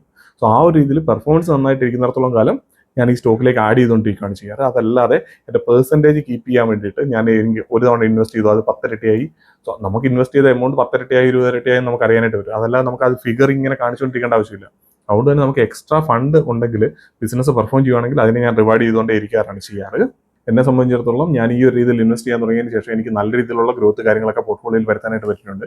ഇപ്പോൾ തന്നെ നോക്കിയാൽ കഴിഞ്ഞ ഒരു വർഷത്തിൽ മാർക്കറ്റ് ഇത്ര മോശമായിട്ടിരുന്ന ഒരു വർഷത്തിൽ നോക്കിയാലും എനിക്ക് ഏകദേശം 5 സ്റ്റോക്കുകളാണ് എൻ്റെ പോർട്ട്ഫോളിയോയിലുള്ള ഏകദേശം 5 സ്റ്റോക്കുകളാണ് എനിക്ക് 100% മുകളിൽ റിട്ടേൺ ജനറേറ്റ് ചെയ്ത് തന്നിട്ടുള്ളത്. അതായത് ലാസ്റ്റ് ഒരു 1 ഇയർ എടുത്ത് നോക്കിയാൽ ഞാൻ ഇൻവെസ്റ്റ് ചെയ്തതിനുള്ളതിനകത്ത് ഏകദേശം 5 സ്റ്റോക്കോളം എനിക്ക് 100% മുകളിൽ റിട്ടേൺ തന്നിട്ടുണ്ട്. ഈ 5 സ്റ്റോക്കുകൾ ഞാൻ ഇപ്പോഴും ഹോൾഡ് ചെയ്യുന്ന സ്റ്റോക്കുകളാണ്. അതുപോലെ തന്നെ അതിനകത്ത് ഓൾറെഡി ഇപ്പോൾ 2 സ്റ്റോക്കുകളുടെ വീഡിയോ ഞാൻ ഓൾറെഡി ചാനലിൽ ചെയ്തിട്ടുണ്ട് 100% മുകളിൽ. അത് ഒരു വർഷമായ സ്റ്റോക്കുണ്ട്, ചിലപ്പോൾ 2-3 മാസം കൊണ്ട് തന്നെ എനിക്ക് 100% മുകളിൽ റിട്ടേൺ തന്ന സ്റ്റോക്കുകളുണ്ട്. ആ 2 സ്റ്റോക്ക് കൂടാതെ തന്നെ ഏകദേശം ഒരു 3 സ്റ്റോക്ക് കൂടെ എനിക്ക് 100% മുകളിൽ റിട്ടേൺ തന്ന സ്റ്റോക്കുകളുണ്ട് കഴിഞ്ഞ ഒരു വർഷം നോക്കുകയാണെങ്കിൽ മാത്രം. ആ സ്റ്റോക്കുകളൊന്നും ഞാൻ സെല്ല് ചെയ്ത് 100% റിട്ടേൺ കിട്ടിയെന്ന് പറഞ്ഞ് സെല്ല് ചെയ്ത് ഒഴിവാക്കിയിട്ടുമില്ല. അതുപോലെ തന്നെ അതിന് എത്ര വർഷം ഞാൻ ഹോൾഡ് ചെയ്യുമെന്ന് എനിക്കറിയില്ല. ചിലപ്പോൾ നമ്മൾ അടുത്ത മാസം ചിലപ്പോൾ അതിനകത്ത് ചില സ്റ്റോക്കുകൾ ചിലപ്പോൾ സെല്ല് ചെയ്യേണ്ട വന്നേക്കാം. അവരുടെ ബിസിനസിൻ്റെ പെർഫോമൻസ് മോശം, അല്ലെങ്കിൽ ഇപ്പോൾ അടുത്ത ക്വാർട്ടറിൽ റിസൾട്ട് വരുന്നത്, അല്ലെങ്കിൽ അടുത്ത ആഴ്ചയിലോ അല്ലെങ്കിൽ 10 ദിവസത്തിനുള്ളിൽ റിസൾട്ട് വരുമ്പോൾ മോശമാണെന്നുണ്ടെങ്കിൽ ചിലപ്പോൾ നമ്മൾ ആ സ്റ്റോക്കിന് ചിലപ്പം നല്ലൊരു പോർഷൻ ചിലപ്പോൾ കട്ട് ചെയ്ത് ഒഴിവാക്കിയെന്നിരിക്കാം. ചിലപ്പോൾ ഈ സ്റ്റോക്കുകൾ ചിലപ്പോൾ അറിയത്തില്ല, പറയാൻ പറ്റില്ല, ചിലപ്പോൾ എനിക്ക് 100 ഇരട്ടിയായിരിക്കും റിട്ടേൺ തരാൻ പോകുന്നത്. ചിലപ്പോൾ 5 വർഷത്തേന് ചിലപ്പോൾ ഞാനിത് ഹോൾഡ് ചെയ്യുന്നുണ്ടാവും. ഇതെല്ലാം ഈ പറഞ്ഞ ഞാൻ ഈ കല്യാണിൽ ഞാൻ എന്താണോ ആൻറ്റിസിപ്പേറ്റ് ചെയ്ത് ഇൻവെസ്റ്റ് ചെയ്ത് ഇതേപോലെ തന്നെയാണ് ഞാൻ ബാക്കിയുള്ള സ്റ്റോക്കുകളിൽ ഇൻവെസ്റ്റ് ചെയ്തിരിക്കുന്നത്. അപ്പോൾ ആ പെർഫോമൻസിൽ എന്തെങ്കിലും പ്രശ്നങ്ങളോ കാര്യങ്ങളോ വന്നു കഴിഞ്ഞാൽ അന്നേരം നമ്മൾ അതിൽ നിന്ന് സ്റ്റോക്കിനകത്ത് അടുത്ത ഡിസിഷൻസ് കാര്യങ്ങൾ മേക്ക് ചെയ്യും. അതല്ല കഴിഞ്ഞ ക്വാർട്ടറിൽ പെർഫോം ചെയ്തതിനൊക്കെ ഇനി ബെറ്റർ ആയിട്ട്, അല്ലെങ്കിൽ മാനേജ്മെന്റ് പറഞ്ഞ പോലെ തന്നെയാണ് ഈ ഒരു ക്വാർട്ടറിൽ പെർഫോം ചെയ്യുന്നുണ്ടെങ്കിൽ ഞാൻ ഈ പറഞ്ഞ 100% എനിക്ക് കിട്ടിയെന്ന് പറഞ്ഞ സ്റ്റോക്കുകളിലൊക്കെ എൻ്റെ ഉള്ള ക്യാപിറ്റൽ, അല്ലെങ്കിൽ ഞാൻ മോശമായിട്ട് പെർഫോം ചെയ്യുന്ന സ്റ്റോക്കുകളിൽ നിന്ന് അതിനെ കട്ട് ചെയ്ത് ഒഴിവാക്കിയിട്ട്, അല്ലെങ്കിൽ ചെറിയൊരു എമൗണ്ട് അതിൽ നിന്ന് സെല്ല് ചെയ്ത് ഒഴിവാക്കിയിട്ട് നേരെ ഈ സ്റ്റോക്കിലേക്ക് ഞാൻ ആഡ് ചെയ്യുന്നുണ്ടാവും. സോ അത് 100% ആയി എന്ന് പറഞ്ഞിട്ട് ഇനി ആഡ് ചെയ്യാതിരിക്കില്ല എന്നുള്ള കാര്യമാണ് ഞാൻ പറയുന്നത്. ഈ ഒരു രീതിയിലാണ് ഞാൻ ഇൻവെസ്റ്റ്മെൻറ്റും കാര്യങ്ങളൊക്കെ ചെയ്യാറ്. അതുകൊണ്ട് തന്നെയാണ് എന്നെ സംബന്ധിച്ചിടത്തോളം ട്രാക്കിങ് വളരെ ഇമ്പോർട്ടൻ്റ് ആയിട്ട് മാറുന്നു. അപ്പോൾ ഇത്തരം കാര്യങ്ങളൊക്കെയാണ് എനിക്ക് പറയാനായിട്ടുള്ളത്. അപ്പോൾ ഈ ഒരു കാര്യങ്ങളെ പറ്റിയിട്ടോ അല്ലെങ്കിൽ ഈ ഒരു രീതിയിലുള്ള ഇൻവെസ്റ്റ്മെൻറ്റിൻ്റെ വീഡിയോസും കാര്യങ്ങളൊക്കെയാണ് കൂടുതലായിട്ട് ഈ ഒരു ചാനലിൽ ചെയ്യാനായിട്ട് ഉദ്ദേശിച്ചിരിക്കുന്നത്. എന്തായാലും കുറേ സ്റ്റോക്കുകളുടെ ഇപ്പോൾ റിസൾട്ട് കാര്യങ്ങളൊക്കെ വന്നിട്ടുണ്ട്. നമുക്ക് കുറേ സ്റ്റോക്കുകളുടെ റിസൾട്ടിൻ്റെ അപ്ഡേറ്റുകൾ കാര്യങ്ങളൊക്കെ ചെയ്യാനായിട്ടുണ്ട്. വരുന്ന ദിവസങ്ങളിലൊക്കെ ആയിട്ട് നമുക്ക് കുറച്ച് പേഴ്സണലായിട്ടുള്ള തിരക്കായതുകൊണ്ടാണ് കൃത്യമായിട്ട് വീഡിയോസ് എല്ലാ ദിവസവും റെഗുലറായിട്ട് നമുക്ക് ഈ റിസൾട്ടുകളുടെ സമയത്ത് ചെയ്യാൻ പറ്റാവുന്ന. നമുക്ക് എന്തായാലും ഈ അടുത്ത ആഴ്ചയിൽ തൊട്ടിട്ട് നമുക്ക് കൃത്യമായിട്ട് പ്രോപ്പറായിട്ട് എല്ലാ റിസൾട്ടുകളും നമ്മളിപ്പോൾ ചെയ്യാൻ പെൻഡിംഗ് ഉള്ള റിസൾട്ടുകൾ അടക്കമുള്ള എല്ലാ കമ്പനികളുടെ റിസൾട്ടിൻ്റെ അപ്ഡേറ്റ് കാര്യങ്ങളെല്ലാം ഈ ഒരു ആഴ്ചയിൽ തന്നെ നമുക്ക് കവർ ചെയ്യാനായിട്ട് ട്രൈ ചെയ്യാം. നമുക്ക് എന്തായാലും അടുത്തൊരു വീഡിയോയിൽ കാണാം.